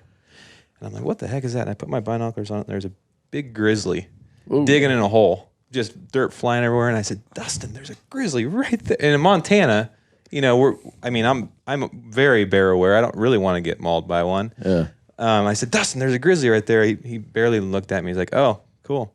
I'm like, aren't you? I mean, we got meat, and aren't you worried about that? He's like, nah, man, we got the dogs. And he's like, these bears up here aren't like the ones in Montana that are, they don't want to be around people. Really? And here's just a little photo of how they react when there's sheep by them. So there's a band of ewes right here. Yeah. Up The top of the photo. It's an iPhone photo while I'm laying on the ground. And you didn't train them like this? They just sort of instinctively... I mean, they're with me almost every single day, and I spend the time with them. So, like, they lay their heads right on the ground and hide and don't move until I move. Like, if I'm frozen, they're frozen. And, That's amazing. So they're pretty good. And, you know, to have 2 dogs, the brown one, this is the son, I didn't have to do anything with him, hardly. I mean, he was following along, learned from his dad. It was pretty easy. The other one, I worked in the NWT, and a few of those guys had pack dogs, but they were like, you know, grab a dog off of somebody and take it for the fall and just to help pack. But there was a lot of things that they did that they weren't what I wanted. And so I learned that, you know, for one, I was with a guy and they shot a sheep and the dog barked and it was going nuts when the gun went off. And I was like, well, that can't happen. You know, you miss, whatever. Sometimes they just stand there, dog barks, they're going to be gone. So I learned that I needed to fix before it happened. Right. You know, it's quite a few things, little things that you learn. You know, one guy, he had to tie it up to the backpack because, you know, they told him to stay and they walked over the hill to go look, and all of a sudden the dog comes running over and who knows what they're stalking or whatever. Right. So I had to say, these dogs have to be able to lay here without being tied up and stay there until I tell them or go back for them. I've left them for 5 and 6 hours sometimes by the packs. You know, there's certain places where you can't have a dog walking around because you're belly crawling through the boulders trying to get in range or something. And, you know, so I can tell them to stay. But most of the time, I just bring them with me. And guys are like, well, aren't they going to smell the dog? I'm like, well, if they smell my dog standing beside me, they're going to smell me. So I'm not too worried about it, you know. And it's amazing how many people, you know, are a little bit skeptical at the beginning.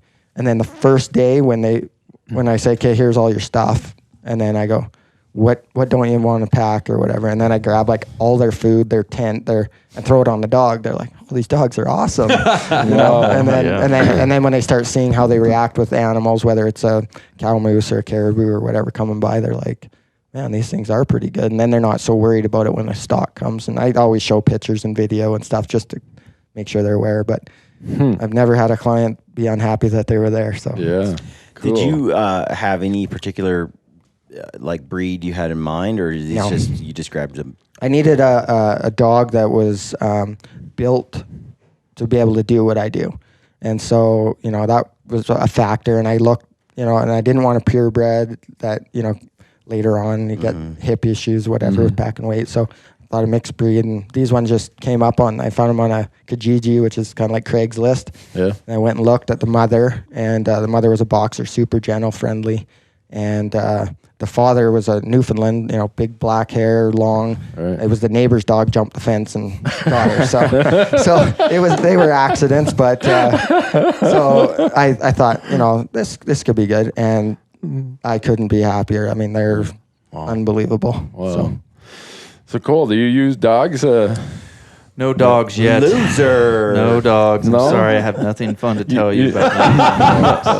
But before you guys came in, even before Brian came in, we were talking about misses. We spent most of the podcast talking about how we'd all missed all these things, and then Brian sits down and says, "Well, I don't miss. I shoot. I shoot wolves with a recurve. Wow. Thumps his chest a little bit. It And, was a compound. okay. But yeah, it was with a bow, which is really cool, huh? Yeah, there you go. Yeah. But you guys got to have some stories of misses with clients that Oh, geez. it's like, how much time do we have, right? But will that incriminate you guys? I mean, will that incriminate some of your clients? No for names. those No names. No, I mean, there's some interesting stuff. I've definitely kind of like, wow, how'd that happen? Like a brown bear at 50 yards with a rifle. Like, how did? They're pretty small, Yeah, it's interesting for sure. But on certain things, you got to give these guys credit. Well, you know how it is when you're hunting yourself, but when someone especially is going on a guide hunt, they just spend a lot of money. It could be 20 grand, it could be 60, 70 grand for desert sheep or something, and they get in that moment and everything is coming down upon them, all this pressure. And they know their groove, right, of how they typically shoot, and they forget a step or, just things happen. Guns go off, bows go off. I mean, the stuff goes off way before they're ready, and you're just like, oh, well.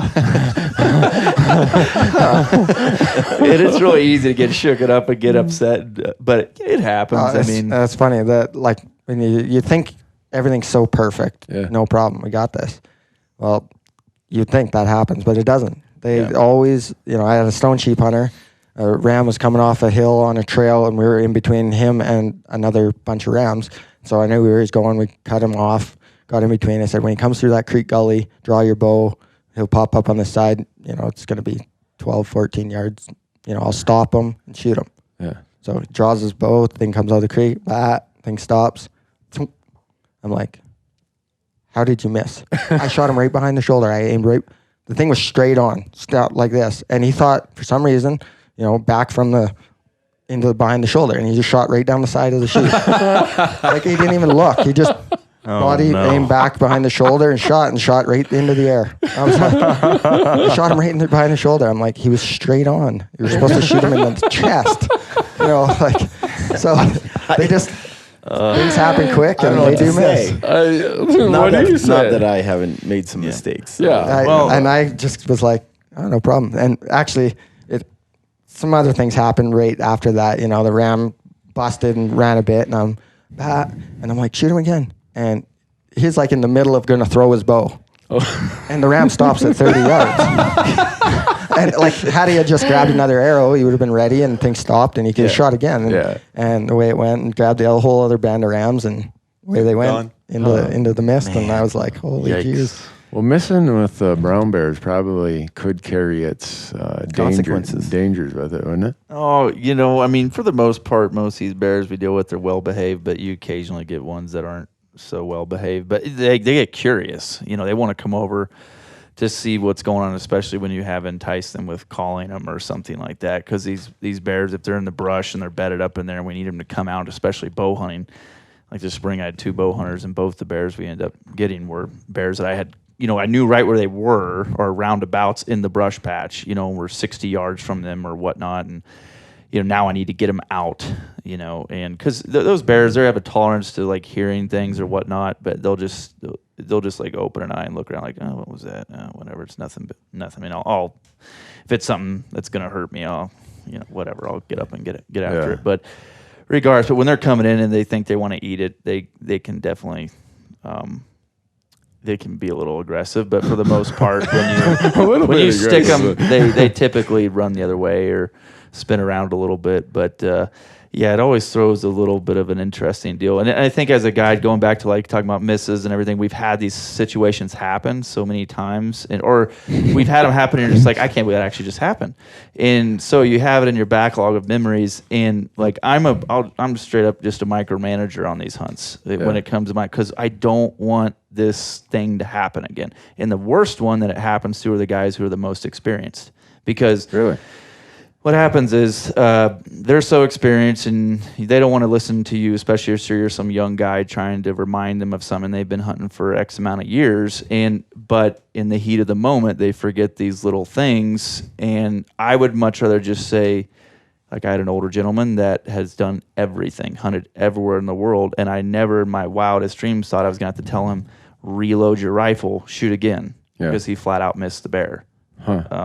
It was a 200-yard shot, which is further than what we like to shoot, but when it comes to shooting sheep and deer and everything else, 200 yards is nothing, right? I mean, you're using a modern rifle with a very good scope, and how can you miss a 4x8 sheet of plywood? Like, completely miss, which obviously the bear is much bigger than that, but how could you miss this object? Yeah.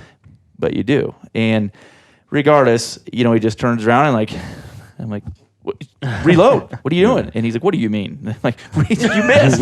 And so the point is, I mean, if I would have told him beforehand because of his nature, he would have been pissed off that here I am trying to tell him a step that of course he knows, but he totally didn't do it. And so now, like, when we're going up to a place, I mean, I'm constantly reminding guys, okay, make sure you're doing this, make sure you're doing that. Just make sure this and make sure that. And I'd much rather have a guy say, dude, I know, I got it. Then it happens, and I should have told you that, And like with Kodiak this spring, like him and I talked a lot about, I'm like, obviously, Kodiak, you know what you're doing. No offense if I tell you this, or this. And he's like, no, I appreciate, I don't want to forget, But because he does all of his own hunting mainly, he goes on guided hunts, but capable of doing it on his own too. Exactly. Yep. But I don't have a problem if Dustin and I were together of him telling me, hey, don't forget to do this, or like archery stuff, just pick your spot. Or I'll ask guys, hey, is there something that you like to hear? Is there something you struggle with? Do I need to remind you of something? I was with guys, I've had a guy say, hey, make sure and remind him not to shoot it in the shoulder because he has a really bad problem shooting stuff in the shoulder. So, and I'm like, okay, well, I'd rather, a camera guy told me that, make sure and remind him that because he does that, and I'm like, okay, well, that's good information to know, because some guys will just have little brain farts and forget, So I would just much rather remind someone so it doesn't happen. Yeah, I'd rather him be mad at me for a minute and kill it than just hold back and then he misses or shoots a rock in front of his barrel because he thought it cleared or whatever. Like if you would have told me don't miss that tur last year, I would have totally hit him with my bow. I know, I should have. And I missed. But Cole knew what he was doing, so I didn't say anything. Yeah, it was awesome. So I totally missed this tur in Azerbaijan at 60 yards, and it was a kind of a difficult shot, but regardless, I missed him. And the guy was like, never miss. And I was like, dang it. I tried to do that. And so the whole time, I'm like, never miss, Dustin. Never miss. I wish somebody would have told me that a long time ago. The guy was so pissed at me. He was so upset. Really? Was like, so wow. I ended up having to hunt with that guy the rest of the hunt because him and Cole did not get along. And well, because I like to miss, and like it pissed him off or something. Like, come on. But he wouldn't let me shoot my bow, so I had no chance to miss. You'd mentioned that all the money that some people pay that adds pressure. Do you think that the money adds a pressure factor to it? To some people, it depends on the person. Right. I mean, there's guys that, like, I have some clients that they could spend $500,000 on a tag and eat it and say I'm too busy this week and not even go, and it's no big deal. Right. But there's also clients that stone sheep hunts $45,000-$50,000 that they've saved for 15 years to go, and they didn't put it into their kids' retirement for graduation fund or college fund or whatever. Yep. And so they got their wife. If you come home with nothing and you put all this money into this, so it adds pressure to them, and it does. Really? I have quite a few clients. I'm not allowed to email them anything. I can't mail them anything. It's if you need something, text me or call me. And like my wife cannot know anything about these hunts cost. If they find I'm going hunt with you, they'll look on your website, see what your prices are. Like they don't want because there's all that pressure of dealing with their wives. Is that good marriage advice right there? Is that how you do it? I could give that guy some really good marital advice. But me too. Me too. All right. How old are you, Brian? I'm going to go around the table here. We're doing 42. 42. How long you been married? 21 years. Oh, wow. David, you're 36. And you've been married 9 years. 32. I've been married 8 years. 33 and definitely not married. Not married. Mark? 29. Married 3 years and a half. God. Brian, we are some old fogies here. 21 years. Denny's has the AARP discount down the road. Tell me about it. I feel like I'm surrounded by a lot of young people lately. I know. The other day we were up doing a bear hunt, and I added up the age of both my cameramen, and I was still 4 years old. That's disheartening. Like, this is getting out of hand. So, but a lot of the stuff too is not outside pressures either. Lots of guys put the pressure on themselves. They want to, they want to get it. They want to, they don't want to disappoint me for missing or this or that, and then everything they forget. They're like, I got to get this now. Or lots of times I'll be like, we don't need to kill this right now. Kill them tomorrow. Like if we're not, everything's not perfect. Just relax, and you have to. Every hunter's different. You got to depend on who they are, but you really got to talk to them. And most of them aren't. They don't really like being talked to that way. Most of them are, the wealthier guys they're the boss. Right. They call the shots, and then they got some young kid trying to, tell them what to do. They're like, they don't like that. I really appreciated it when I was up there with you. It was day two when we saw my ram the first time? Day 2 that evening we saw it, and I had a bow that was broken down in my backpack, and then the option obviously to shoot a rifle is you can use either one. And he goes, I said, I might pull out the rifle tomorrow if we see that ram because that's a beautiful ram. And I fell in love with this ram. And he just told me, he goes, you can do whatever you want, but I'm here for you for the next 10 days and we can kill that ram with the bow if you want it. But it's your decision. And that made me feel really good just knowing that I had that and that I had his commitment. It wasn't like, you need to go shoot that ram now because otherwise we're screwed. Right. He did tell me also, though, that we may never see another ram. So I'm like, okay. Collectively, the group, though, we shot 3 the next day. And that's like what I tell guys all the time. It's really important, especially if you're an archery hunter. Do not pressure a guide into guiding you with a bow if he doesn't like bow hunting. Because the whole time he's going to be, hey, we can't make it happen with this. You leave your bow. We got to use a rifle. And the guide will say the that. guide will pressure. And we, like guys like Dustin and myself, we like bow hunting. And so a lot of my brown bear hunters that come with the bow, they're always, you can have a rifle there. So I always have a rifle as a backup. Okay. And, and they'll say, well, if we get to the point, I'll use the gun. And I've talked several guys out of using the gun because they think, oh, okay, I'll just leave my bow. It's like, dude, we got to give it a shot. We're going to get in there. Like, we're going to get in close. And it's one thing if they spook and it's going away and you really want to shoot the bear, then that's one thing. But you got to be able, you got to give it a shot, especially if we think we're capable of getting in there. It's one thing if the guide says, hey, it's not going to work. Like 100 yards, that's it. The winds are going to switch, past a certain point or whatever. But, I've talked to several guys that, I think I got him talked into taking me. And it's like, you're just going to get talked into shooting something with the rifle. That's all you're going to, that's what's going to happen.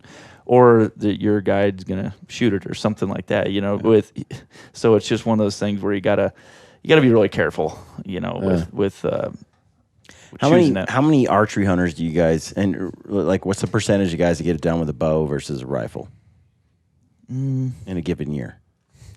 I've taken 17 archery sheep hunters and killed 15 rams. Whoa, holy crap.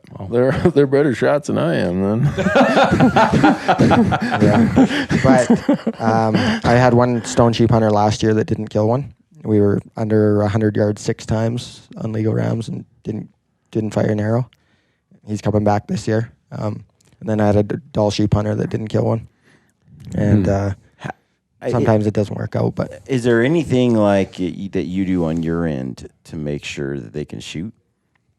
Like, is there? No, I mean, it seems like there should be like I guess if they're going to pay to go, it's their decision. But you know, it's one thing like with a sheep or something like that. I mean, you're the one who's handicapped yourself, right? In terms of either using a bow or whatever you're using, it's your hunt.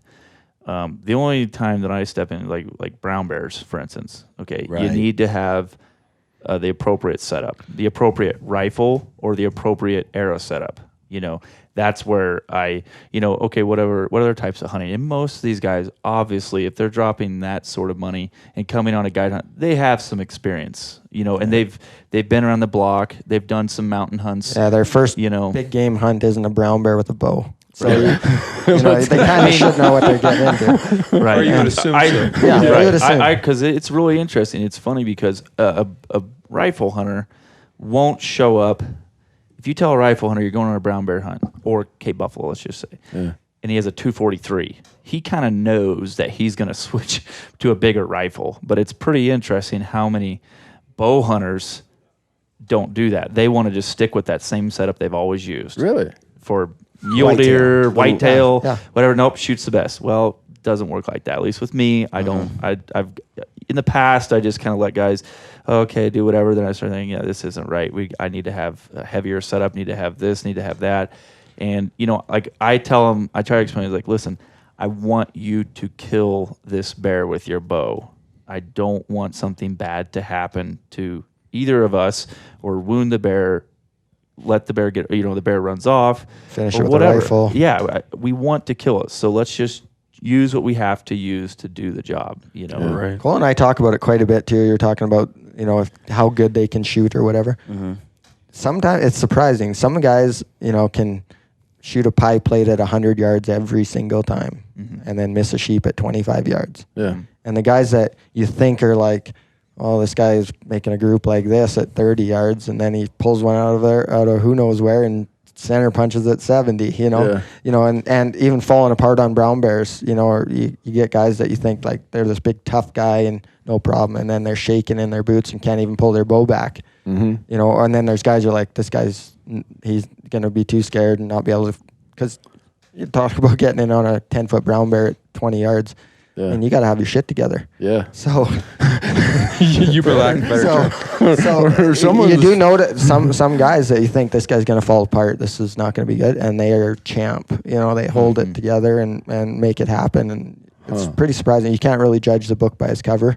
Yeah. Even shooting their bow at 100 yards, they can still miss. So you can't just say, do they shoot good? Yeah, you can come hunt with me, because it doesn't really tell that what's going to happen on that day. There's a big difference between shooting well and then shooting well under pressure. Yeah, and there's the killer instinct is the number one factor of getting it done or not. Yeah. And lots of guys that, well, I didn't know I should have drawn my bow. Well, I can't do everything for you. Right. It's like there's a shooting lane here and the bull elk's coming through the trees.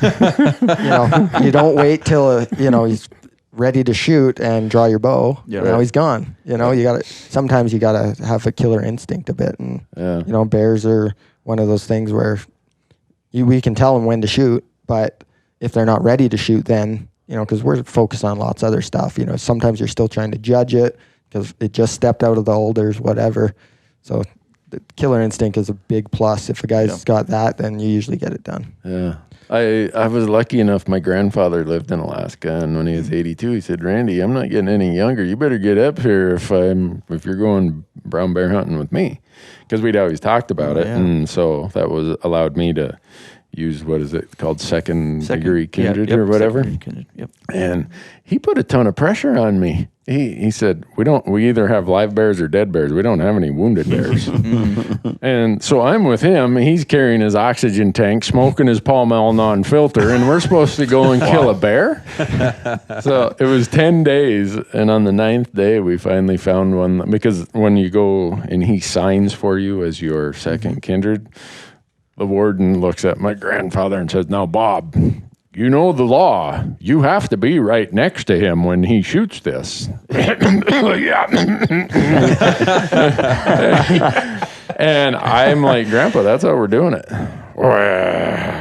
So we saw a lot of nice bears that there's no way my grandpa's going to get down some of those alder thickets And so the bear ended up shooting. It's chasing salmon in this little spot right down below us. And in my mind, I'm thinking he said, we have dead bears or live bears. And the bear's not, it's really not a shot. I felt like I'm going to just kill this thing dead.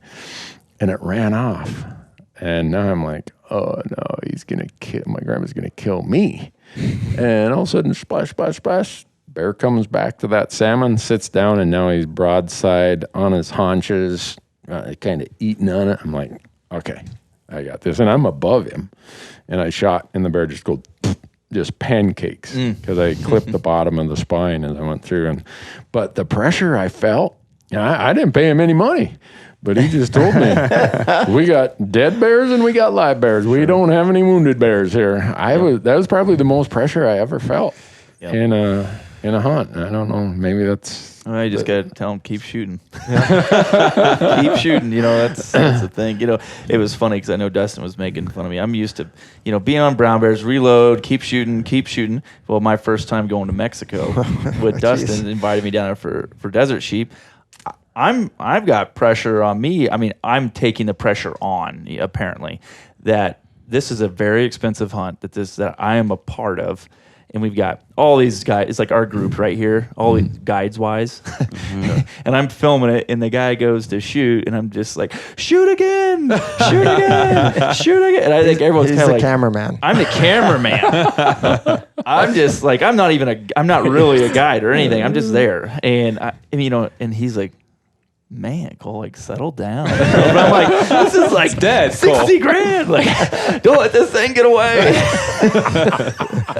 The video's it's like reload. I don't think it's gonna. And it's funny because I never do that with anything else. I took on that pressure, and I was like, holy crap. Do you guys have many people who want to film their hunts when they're with you? Yeah. We like to film. It's a part of the hunt.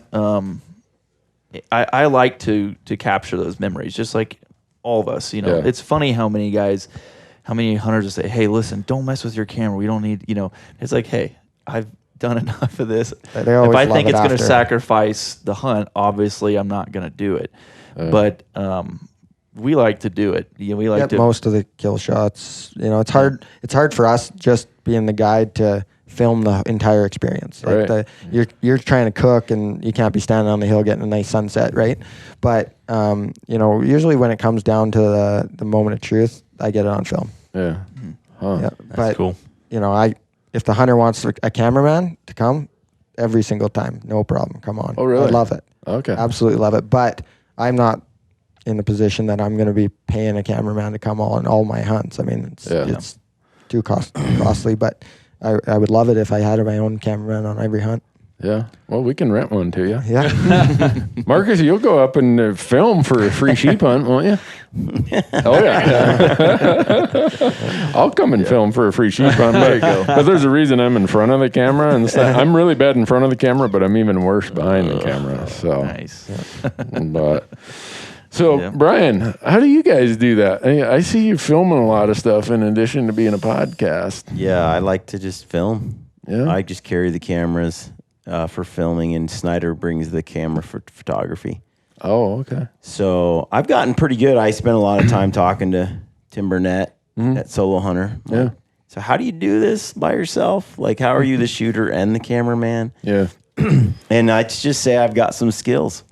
Okay, we'll say that. It's not that convincing, but we'll go with that. No, I do run it's been tough. I've got a lot of footage that we'll produce this year from last year, and it's a really neat video.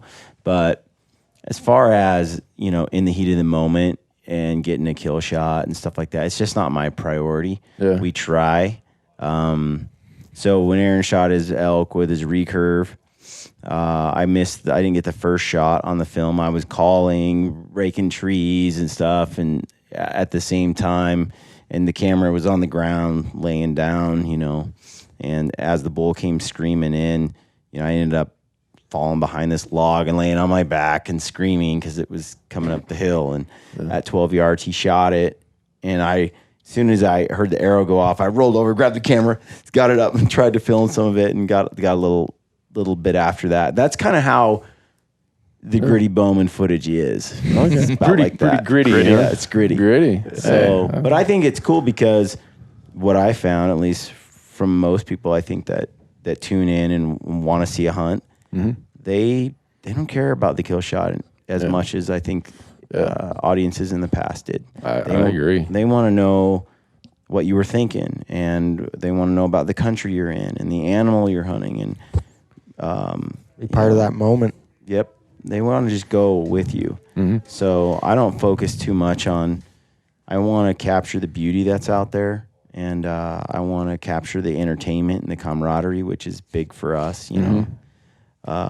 Aaron's funny if he just opens his mouth, unless he's in a bad mood, but then that's kind of funny too. So I just record it all. The one thing that I found is editing your footage. Like, I have piles of it, and it's really good, but then you got to do something with it. That's the next step, and that takes a lot of time. Yeah. And some of it I don't want someone else to. I don't just want to give it away to someone I don't know or trust, because Aaron doesn't exactly like say all the right things all the time. A third-party editor, it's really hard to capture the flavor of that moment, how you felt it, if somebody else is doing it. So it is still hard. trying to collaborate though, and work. I figure when I do that, if I work closely with someone, you've done so many more of that kind of episode than I have. Like, I've just done a few films, but writing it out, doing the voiceover, telling the story how I want to tell it, and then handing it over to someone and having them kind of rough cutting some of it, and then handing it over from that point, I've actually liked what I got out of it. Yeah. Yeah, no one will see the story the way you saw it. I mean, if you aren't there smelling it, hearing it, feeling it, having the sweat drip down your face, losing the skin off your knuckles as you fell over the log or whatever, no one will have that story the way you do. And I keep copious notes when I'm out there to make sure that the editor understands. But even at that, it's still hard. Yeah. I end up, regardless of who I'm hunting with, if it's Aaron or Ben or Anthony or my dad, I take that camera and I stick it in people's faces a lot, and that pisses them off. That can, especially when someone misses, and I'm like, let's get this moment, right? And they're like, but that's what makes the film, really, at the end of the day.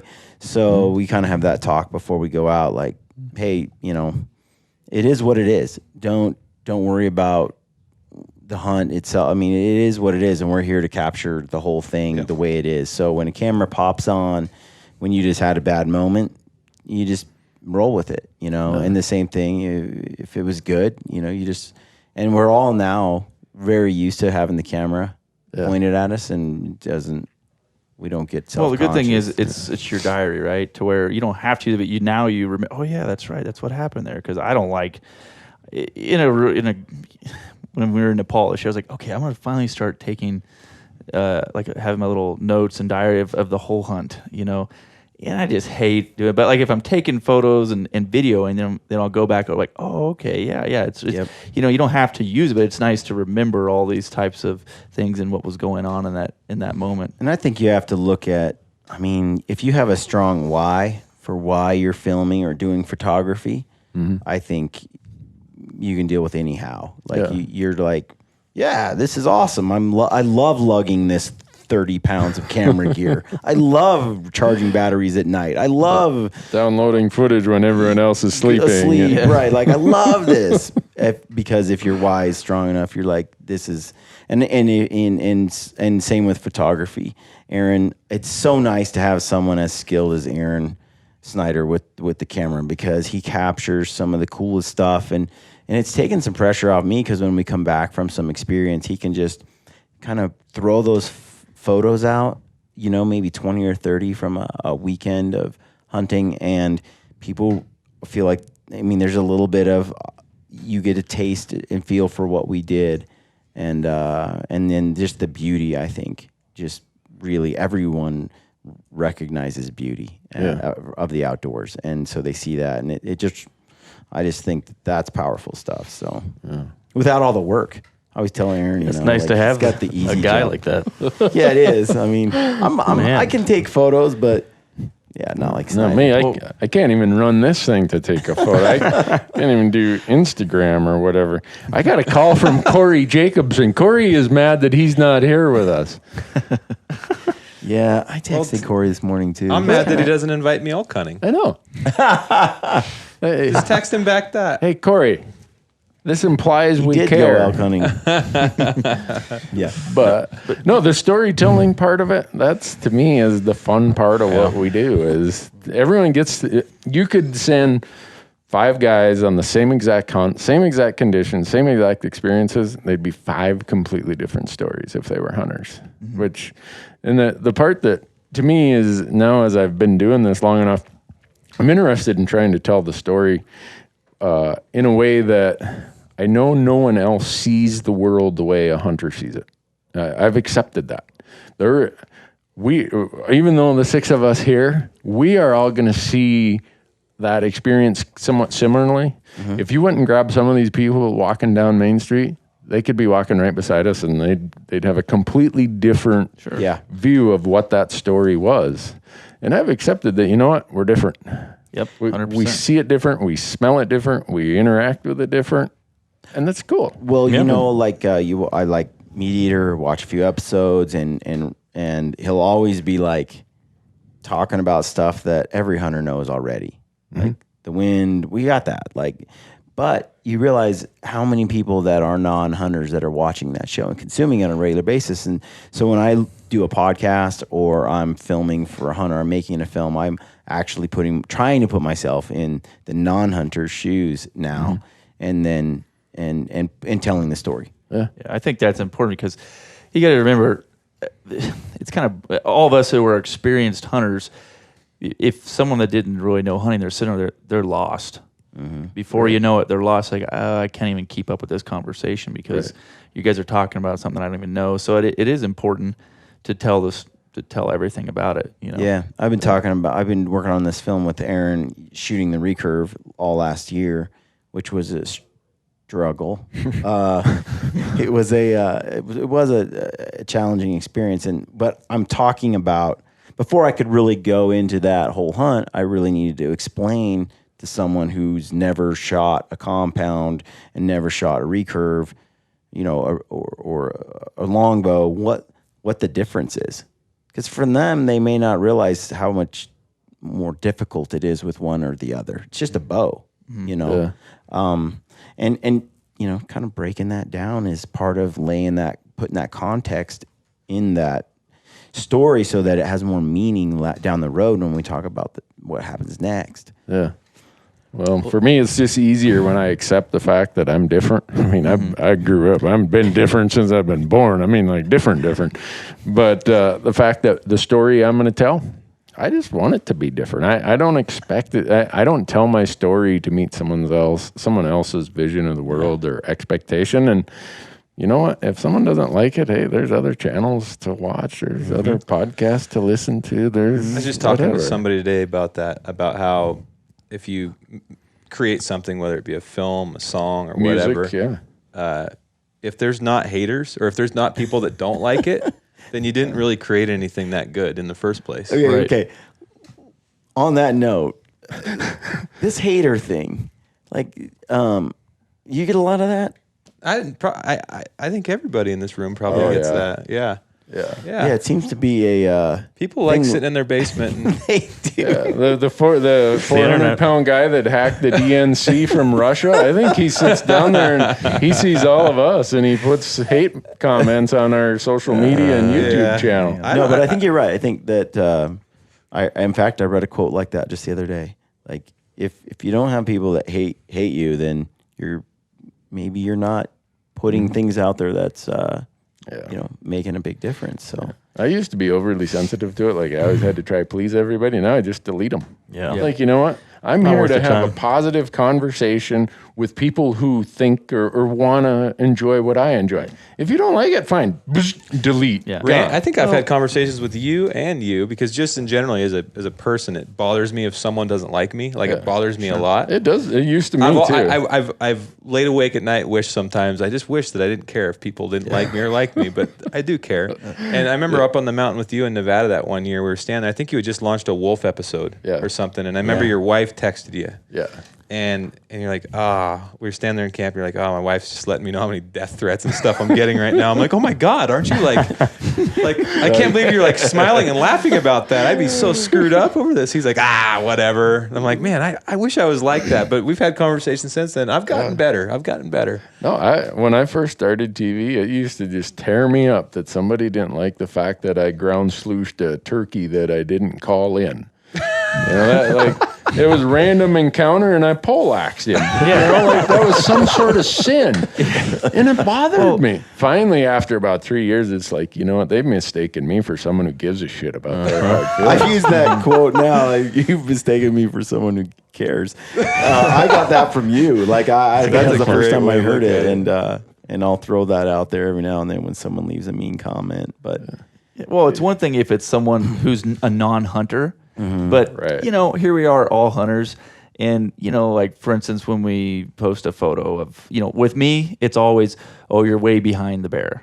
And it's like, we're not way behind the bear. Okay, we're touching the thing, but the point is, though, it's like, it's not it's not about us, right? Yeah. It's about this animal here, right? It's about this beautiful bear we just got. Like, the picture's about, we're in the picture, but, like, you have hunters like, it's nice, but they're it's like, why are you taking the time to come on someone else's deal to just give someone crap? There's always something that people do goofy, but you try to stay positive and just be happy for people. You don't need to, if it's something goofy, you don't need to be.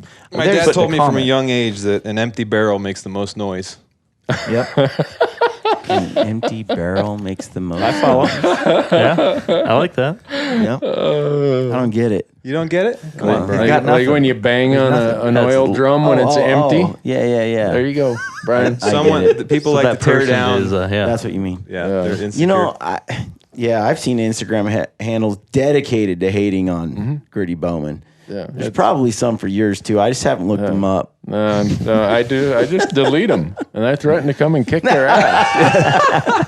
You know how many people? Randy, you're so much different than I thought. So if my wife is so worried, she's like, someday one of these guys are going to show up because I get people going to whoop my ass. And I'm like, here's my address. I am in the Bozeman phone book. Let me know when you're going to be in town. And I'm sure they would whoop my ass. But I don't care. And my wife is like, you're giving them the home address. They're going to show up here. I think the most annoying haters, like Cole said, is the ones inside our industry, actually, that are so competitive they can't let anybody else. They got to be the king of the room. Isn't that... Oh, crazy. Yeah, I just go the other way. We read that book. We did a podcast on it, Ego is the Enemy. And I found that was really, even for me, I could recognize some of my own behavior that wasn't good, just because I get a little jealous, and got a little ego in there. And when I started to compare myself less to other people and just do what I wanted to do, made things a lot better. There's a lot of ego in this hunting community. Oh yeah, there is. And I think it's good to have a little bit of ego, but it's like everything. Some people can just take it so far, and the season that's coming up that we're editing out, that all of the episodes talk about who I hunt with and why I hunt with them. And it's saying, you know what? I'm at this point in my life where my days left hunting, I don't know how many I got. Okay. I just know that there are more in the rearview mirror than are in the front windshield. And I am not going to let one of those be ruined by hanging out with people I think are negative or just aren't fun to be with. And it's, to me, that's a whole part of why I hunt is who I get to spend the time with. And you guys probably develop some of that with your clients' relationships. Sure. They become long-term, lifetime friends. And so for me, hunting is just way, way too valuable to spend it with somebody who's going to be a sourpuss. We all got into this industry because we loved it. Yeah. And when somebody takes the fun out of it, it's not worth it. I mean, when at hunting shows, have guys come up to the booth and they'll be talking to you, and there's definitely times where we have hunts available and we like to fill that spot. And the more the guy talked, and well, do you have that hunt available? I think we're booked. And I have literally, I remember down at one of the shows, one of the safari clubs or something, I remember this guy walked up and he became very undesirable. But he wanted to do the hunt, and the outfitter I was working with said, "Yeah, no, we don't have that hunt available." And I just looked at him and I said, "Well, I think." He goes, "We don't." And I said, "Oh, okay." He walked up. I said, "We need to sell that hunt." He goes, "Do you want to spend 10 days in a tent with that annoying ass?" And I was like, "I guess not." But I thought that he's like, "No, we're not taking that." Yeah. So luckily there's a certain point in time where you have to fill some hunts, but then there's also times when someone's going to be very undesirable in the field. It's not worth the pain. It really isn't. Is that why you've never invited me to bear camp? Moving on. I'm glad you finally figured it out.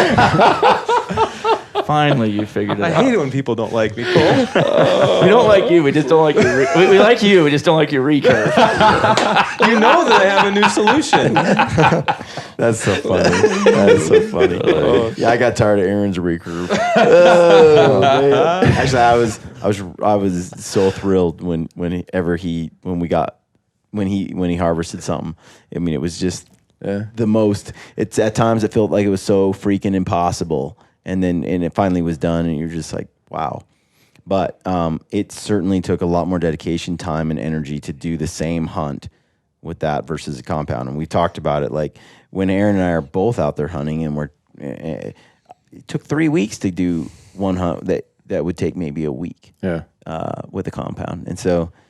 Man, it is trying. Like, oh man, you talk about a guide being patient. Jeff Lander over there at Primitive, he's all about those recurve guys. Bring your stick bow along, and he's not going to try to talk you into using something else either. But that's not the norm. Like, you don't come across that very often. As you were talking about that, it came to mind because I was like, yeah, most guys are like, recurve? Yeah, we don't have a hunt. We're like, I don't discriminate. Like, I don't mind if guys bring them. I've had some interesting circumstances happen, and they may listen to this. It's hard to say, but I've had one guy at 6 yards had a very large bear that would have been the world record #1 Pope and Young bear at 5 steps, or 5 yards there, and the bear's coming out. Here he is broadside to us, and he pulls up. You can see him draw. I have it all on video. And it's like how, if you've heard a guy shoot the rack of a buck, they just shoot. And I just see him move 5 feet over and shoot him right in the face. Oh. Wow. And it's like, you shot him in the face. The bear's upset at this point, believe it or not. And he's just going around in circles and running back. And I'm like, here's the rifle. You need to shoot the bear now. Yeah. And he shot him, and he's still all pumped. He got his bear, but just like, because the bear was over, it was 29.25 or something for Boone and Crockett. And at that point in time, world record was well below that. And I just thought to myself, oh my gosh, we could have the world record with a recurve, but it was just, and a guy, he would have done this. That had nothing to do with the recurve. It was the shooter, right? It wasn't, but it was just one of those things. We put in the time, and right before that, the bear knew something was up at 70 yards, and he stopped, sat down, and looked at us. And at this point in time, this guy had come 3 times with us for a bear. This was his 3rd time. He was going to kill something this time with a rifle or bow, whatever. And the bear stopped and looked at us at 70 yards. He said, "Give me the rifle." Hand him the rifle, and the bear looks like he's going to run. Then he just puts his head back down, looks down at the fish. He goes back to fish, and I said, "Give me that gun." And I grabbed the gun, gave him back his recurve. "Let's go." And he's just like, no, give me the gun, give me the gun. I was like, no. And we went down there, and then that happened. So I was like, the video is pretty epic. But it happens. Regardless, he was still happy, but I was just like, dang it. Speaking of that kind of video, I just got done talking to Shane Mahoney. We were talking about the perception of hunting, and how the non-hunting community, especially the broader community, how important it is that we as hunters portray the right message and the right. But killing an animal can be messy. it doesn't always work out how it's, ideally how you want it to. So what do you guys think? Do you show? How much do you show and how much do you not show? How much of the story do you tell and how much do you edit? If it's going to be messy, I edit it. Yeah. Nobody needs to see that. We had a situation, and again, the hater stuff. So we're in Wyoming. We got a strong crosswind. We got a guy who is, he's a trained professional at shooting. Yeah. So this is part of what keeps him alive in the Combat heat of battle. Yeah. And he makes a shot, but where we were at, the wind was not as bad as it was on the other side of the canyon. So he hits the bull a little bit further back. The bull instantly dives in a tree and lays down. Well, he's feeling bad, and he's trying to thread him in underneath this juniper tree and trying to finish that thing off. So there's 4 pieces of brass laying there when we're all done. Well, we only showed the one shot. And then we show me picking up the brass. Well, you would swear that I was some lying, conniving counterfeit because we didn't show him blazing away, trying to thread it through to finish that elk off. And I'll take the heat. I'm not going to show that because it has nothing to do with the story. No. Mm-hmm. The story was 2 guys going out on the public lands of Wyoming, and this guy letting me shoot a really nice bull to start with because he'd applied forever and he just wanted to enjoy the whole length of this hunt, and he shoots a really big bull. The fact that he had to shoot 3 more times to thread it in there and finish that bull off, I'm not going to show that.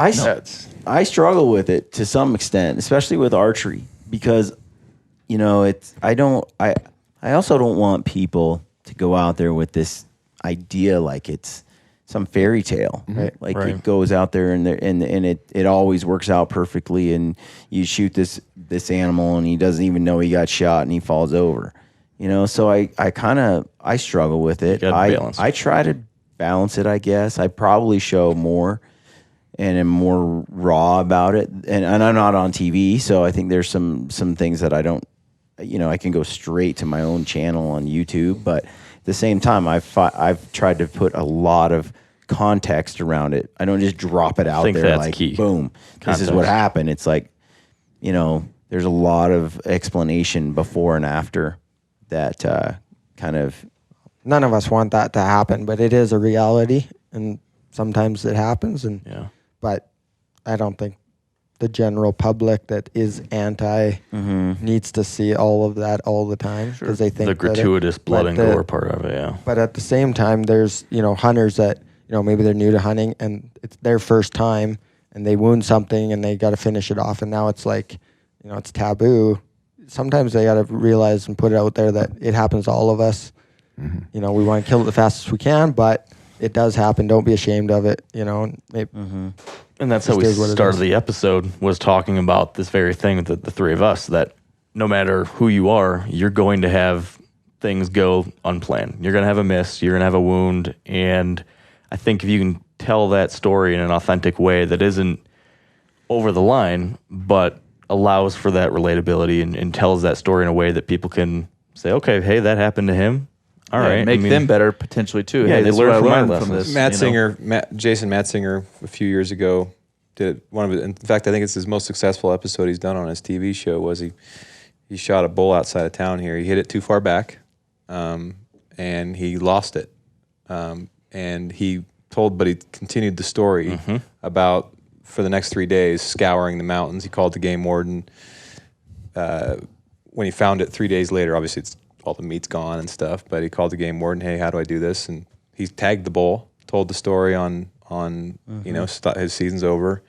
And what he found was people really, really appreciated that. It's like, thank you for telling the truth, and not just like, missed it, or maybe not even playing the episode. It's like, hey man, this happens, but I did the best as I could as a sportsman to find this bull, which went like a mile or whatever. Most people would have never found it, let alone put the effort in, let alone put a TV episode up. So I think like you say, Mark, if you do it right, people appreciate it. It's just when it's not done tactfully or there's definitely some professionally.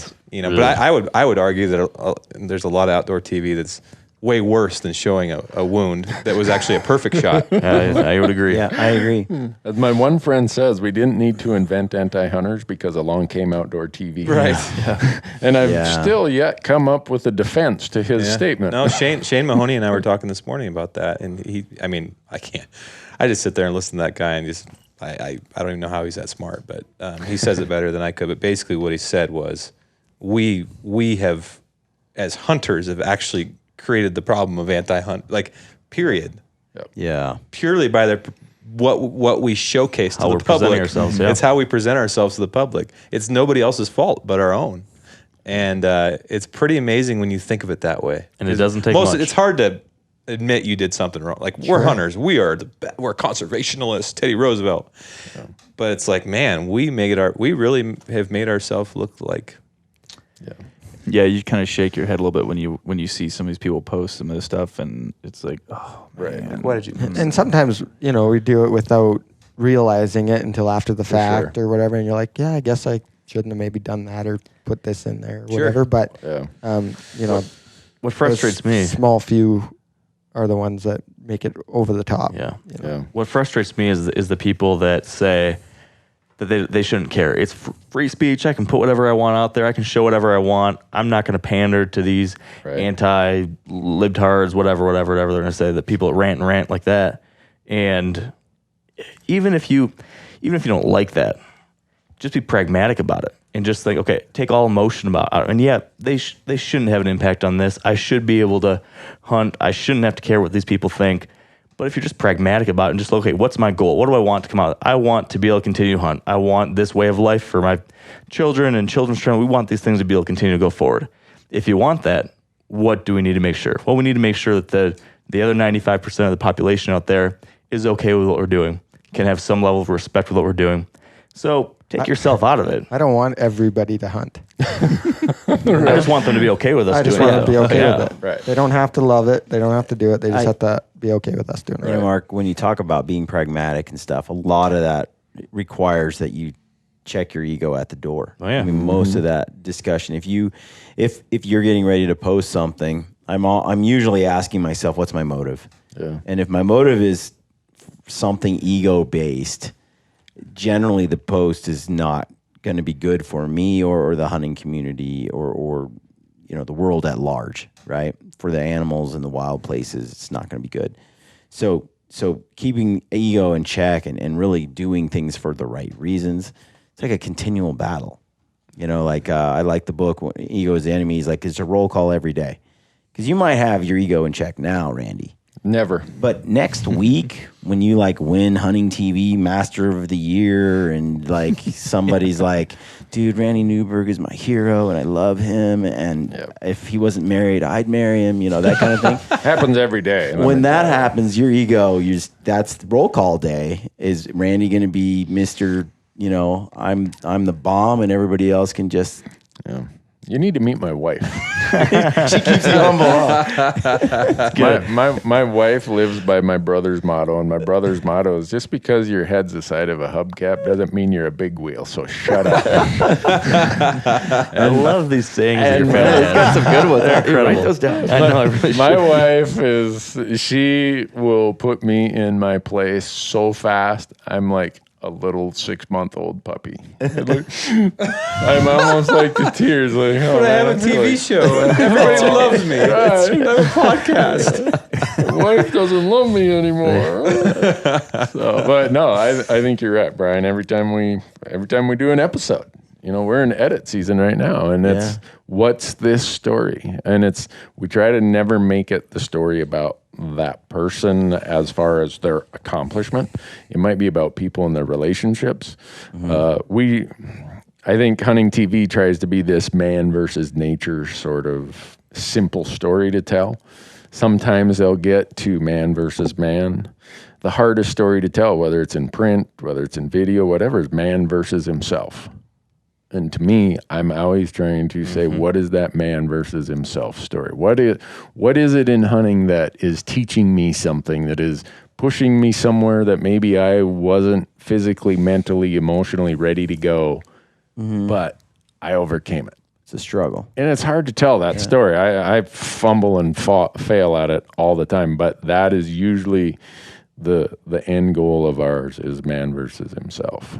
I think we were talking about the anti thing and that message that comes out that we. I remember the first time I met my brother-in-law. He from the city, didn't understand hunting at all, and he's like, "I got to tell you, man, I don't get what you and your like." He came to our house and there's heads everywhere, and he's like, I'm trying to understand here, but I do not get that, like the heads. So I threw him in the truck and I drove up on the hill and showed him a herd of elk, and I sat there with him for about a half hour and just tried to explain to the best that I could at the age that I was at the time, the bigger story. And what I realized is the people. Well, I'm generalizing, of course. Everybody's different, but his situation coming out of LA, no context. Buys all his food at the store. Actually has it delivered. Like totally different world. Yeah.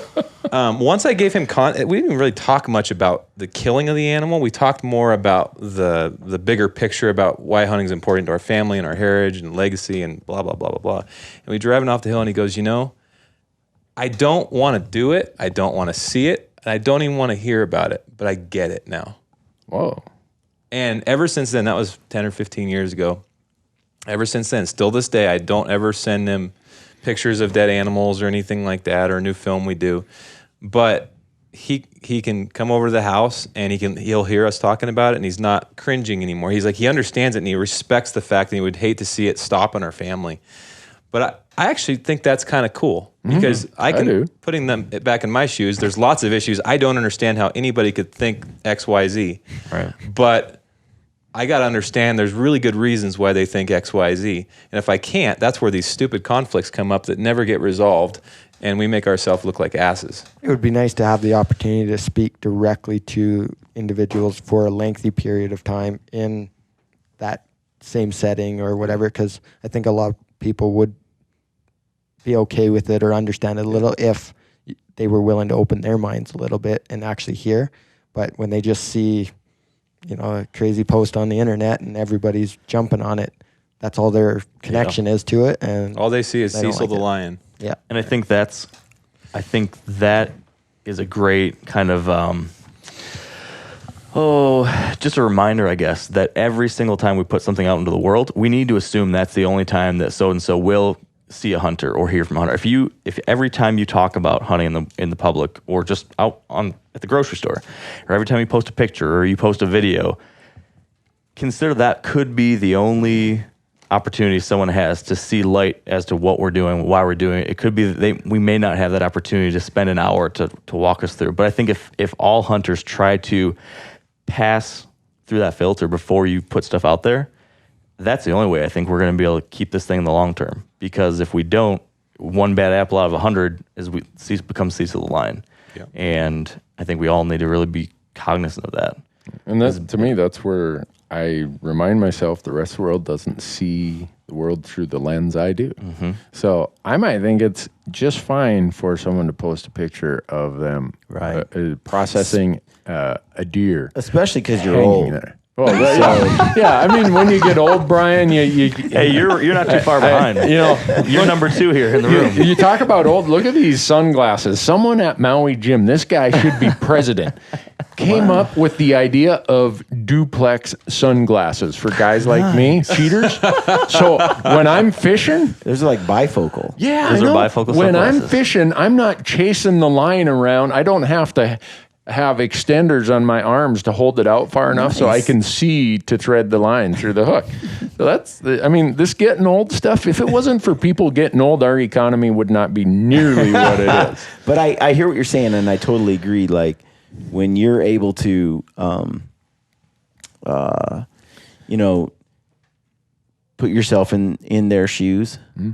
That's what I'm trying to do. When I say my lens is different, understand that my lens is different, and how is someone with a different lens going to see it? Yeah, because and I say that facetiously about being old, but I look back on my own upbringing and my dad, and for them to go out in Arizona and and shoot a buck and have it in the head, and drop it because they didn't want to ruin the meat, or whatever. It's no big deal. And they throw it in the back of the truck and they drive it through town, and everybody's like, that's super cool. And he's like, yeah. And nobody looked at that as something negative or distasteful in that community where it's such a common occurrence and it's just part of Is the life. way it is. Yep. But like you're saying, you take someone from LA where that's completely out of their context and you do that, it looks cruel and heartless and, way out there in left field. And the internet makes the whole world your community now. It used to be, if you shot a deer or whatever, you got a picture in your wallet or something, you walk around, you show your buddies. But now you want to show your buddies, now everyone can see it. And they could be completely different worlds. That's where I'm like a lot more, like you said, like very careful about how, I guess, putting myself into someone else's mindset is an everyday occurrence. Now that's my filter. That's okay. Context. I'm going to assume that this is my boss from my desk job, who has never killed anything in his life, and he's watching this. It was a really useful thing for me in my previous life before being able to do what I do now. I worked at a big tech company in San Francisco, basically, and just like that. I mean, completely different world, surrounded by that all the time. But because this was like my super passion, I wore it with pride all the time, and it was what I was always talking about. But it forced me for 4 years. Me too. Whenever I wanted to talk about hunting, it was with people in Ann Arbor, Michigan, or Mountain View, California, that had no context, no clue, the complete opposite of our community in every way. And like it was a really great learning experience. And almost like if all of us could be pushed outside of our little niche that we're always in, like especially today, we can filter the news we get, the people we talk to on social media, everything by I just want my people that are just like me, and we get stuck in a little corner. And I think that's a danger sometimes. If we force ourselves to expand a little bit, talk to people with different perspectives, there's a lot of benefits to that. It's actually the people you should seek to feedback from. If you're not seeking the feedback that you're uncomfortable with and you're not growing. When I was in the office, I was like the exotic animal in the corner, like the guy that killed stuff and ate it. Like, people would come to my desk. Oh, I heard you just got back from a bow hunt and you shot a bear. And they want to know everything there was to know about it. It just blew their mind. So I think it was encouraging to me because you would assume that this, if I'm generalizing, this type of person would be so against it. Right. But like 90% are, it's so foreign to them, it's bizarre to them, but they're willing, and if you speak to it like we're speaking to it now, I think they're surprisingly interested, intrigued, they want to hear more. So to your point, it was that they're always like fascinated by it. Yeah. When it's not shown in the negative way that, especially in today's world, when you have people like Mark Zuckerberg coming out and saying, I killed a wild, or whatever it was, a wild pig or whatever. And that's what Shane talks about a lot. And I got to say, I totally agree with what he's saying around, it's not about preaching to the choir anymore. It's about changing the narrative to the people that don't understand, because ultimately, unfortunately, they kind of control the future a little bit. And not control it, but they do. I was put in a pretty... This spring when we went to Nepal, and like Yeti wanted to send a photographer along to film. And so they hired Renan Ozturk to go along, which, truth be told, I'm in my own little world. I don't look up anything. I didn't have a clue who Renan was, and maybe you guys don't, but there's a lot of people that happen to know who he is. Anyways, they knew it was a hunt. Did he need to take on a hunt because he knows he has a lot of viewers that are against the hunting? And but he knew he was going to catch some flack from it. But also he says, I'm really interested I want to see this. I want to see what you guys, why you do it, and just because he was just very interested.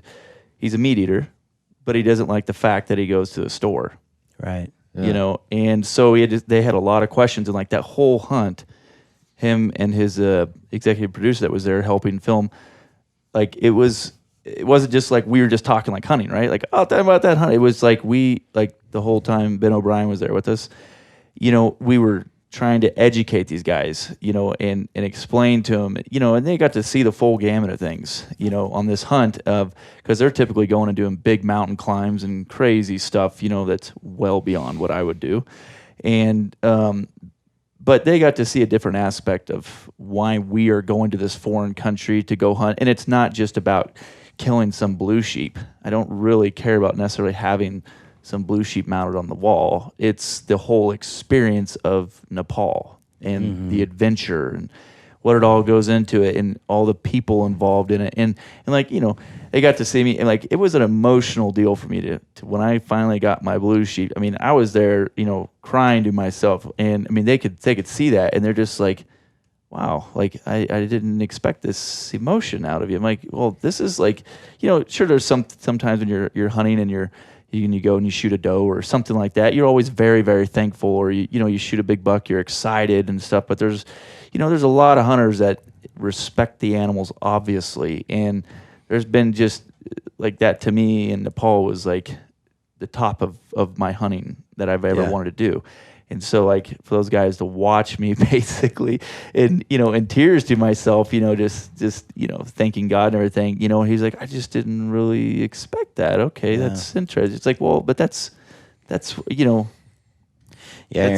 it is. I mean, Aaron almost jerked a tear when he shot that elk with his recurve, and I think there are moments in your life in the woods, in the wilderness, that just blow your mind. Mm-hmm. Well, we this has been fun, guys. But I just got the boss here at Sitka Gear just walked over behind Cole and Dustin's shoulder and gave me the across the neck, like, I'm gonna throw your group out of here if you guys don't cut it out. So she looks serious. Mark, you got any final comments for the world? I think gonna make you president next year? Or? Not looking for that job. No thanks. But the only thing I would say is I think, kind of tying up some of the things we just said here, and this is something that Shane talks about a lot too, is we have a unique opportunity right now because, the internet and all these different things allow a lot of the bad stuff to get out there, and we've talked about how that can be a danger. But at the same time, there is an upswell of interest in understanding where our food's coming. People want to get more engaged in different ways. So there's this huge opportunity to take advantage of this in a positive way, to continue to, just as we talked, to provide context, to communicate in a positive way, to share what we're doing. And there's this large population of people that want to dabble maybe in something like that. And all of a sudden, maybe we're not going to get a whole bunch of new hunters. Maybe we will. But at least there'll be people who better understand it, who are willing to accept that as a valuable part of what we're doing here in America or wherever, Canada. And I think that's a good thing, something to keep in mind. Yeah. Cole, you got anything to leave the audience? Marital advice, food advice? No, all right. I'm just very appreciative to be in this group of amazing people here. So thanks a lot for having me on. Well, thanks for coming by, Dustin. Yeah, I'd say the same. Enjoyed being here and talking some hunting with you guys. Well, we had no idea. We should all go stone sheep hunting together. There we go. Yeah. Stone sheep and brown bear. Yeah, so it's a Sitka combo. will cut the check. Of course. I know a place. Sign me up. Sitka underwriting this film? For sure. All right. We got a good story. Yeah. Well, Start we on had the podcast. had no idea who was going to show up, so it was great that you guys jumped in the middle. And David, you got anything you got to leave the world with? I've spoken enough. Yeah, I appreciate being on. Brian, this is going to be profound. Whatever comes out of Brian's mouth. You and I need to do more podcasts. I know. For sure. I've been down. I was down in. I have so many I was in Denver in April, and I called you like 5 times, and I never heard back. I'm like that. Just ignore it. Nothing. That personal. ego book that he's reading. Right.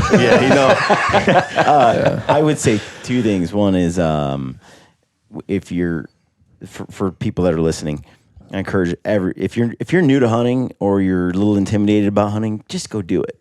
Yeah, just go do it.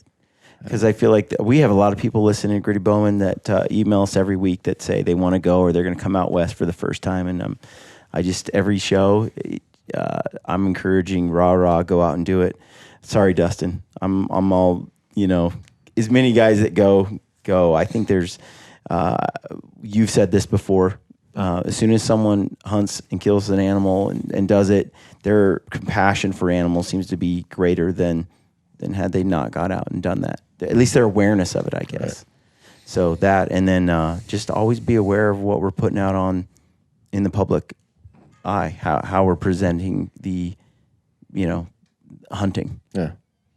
Cool. Well, I appreciate all you guys being here. I don't have anything real profound other than I too often see that people seem to worry about what other folks think of their motives for hunting. And don't worry about it. Hunt for your own reasons.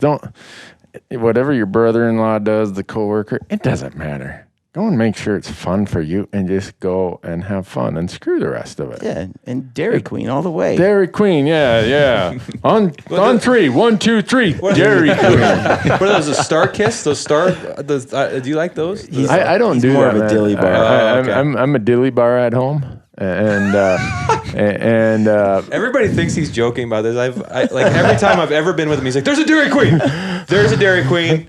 Confirmed." I can tell you, like I hunt a lot in Arizona and New Mexico. I can tell you every Dairy Queen between here and Socorro, New Mexico, or Flagstaff, Arizona. I have stopped at all of them.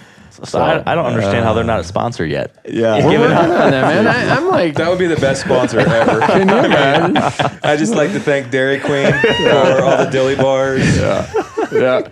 Hear buttons popping off my shirt. Anyhow, folks, thanks for listening, and thanks to these wonderful guys for chiming in with us today. I don't know where we're going to go from here. Probably going to go downhill, but thanks, everyone. Thank you.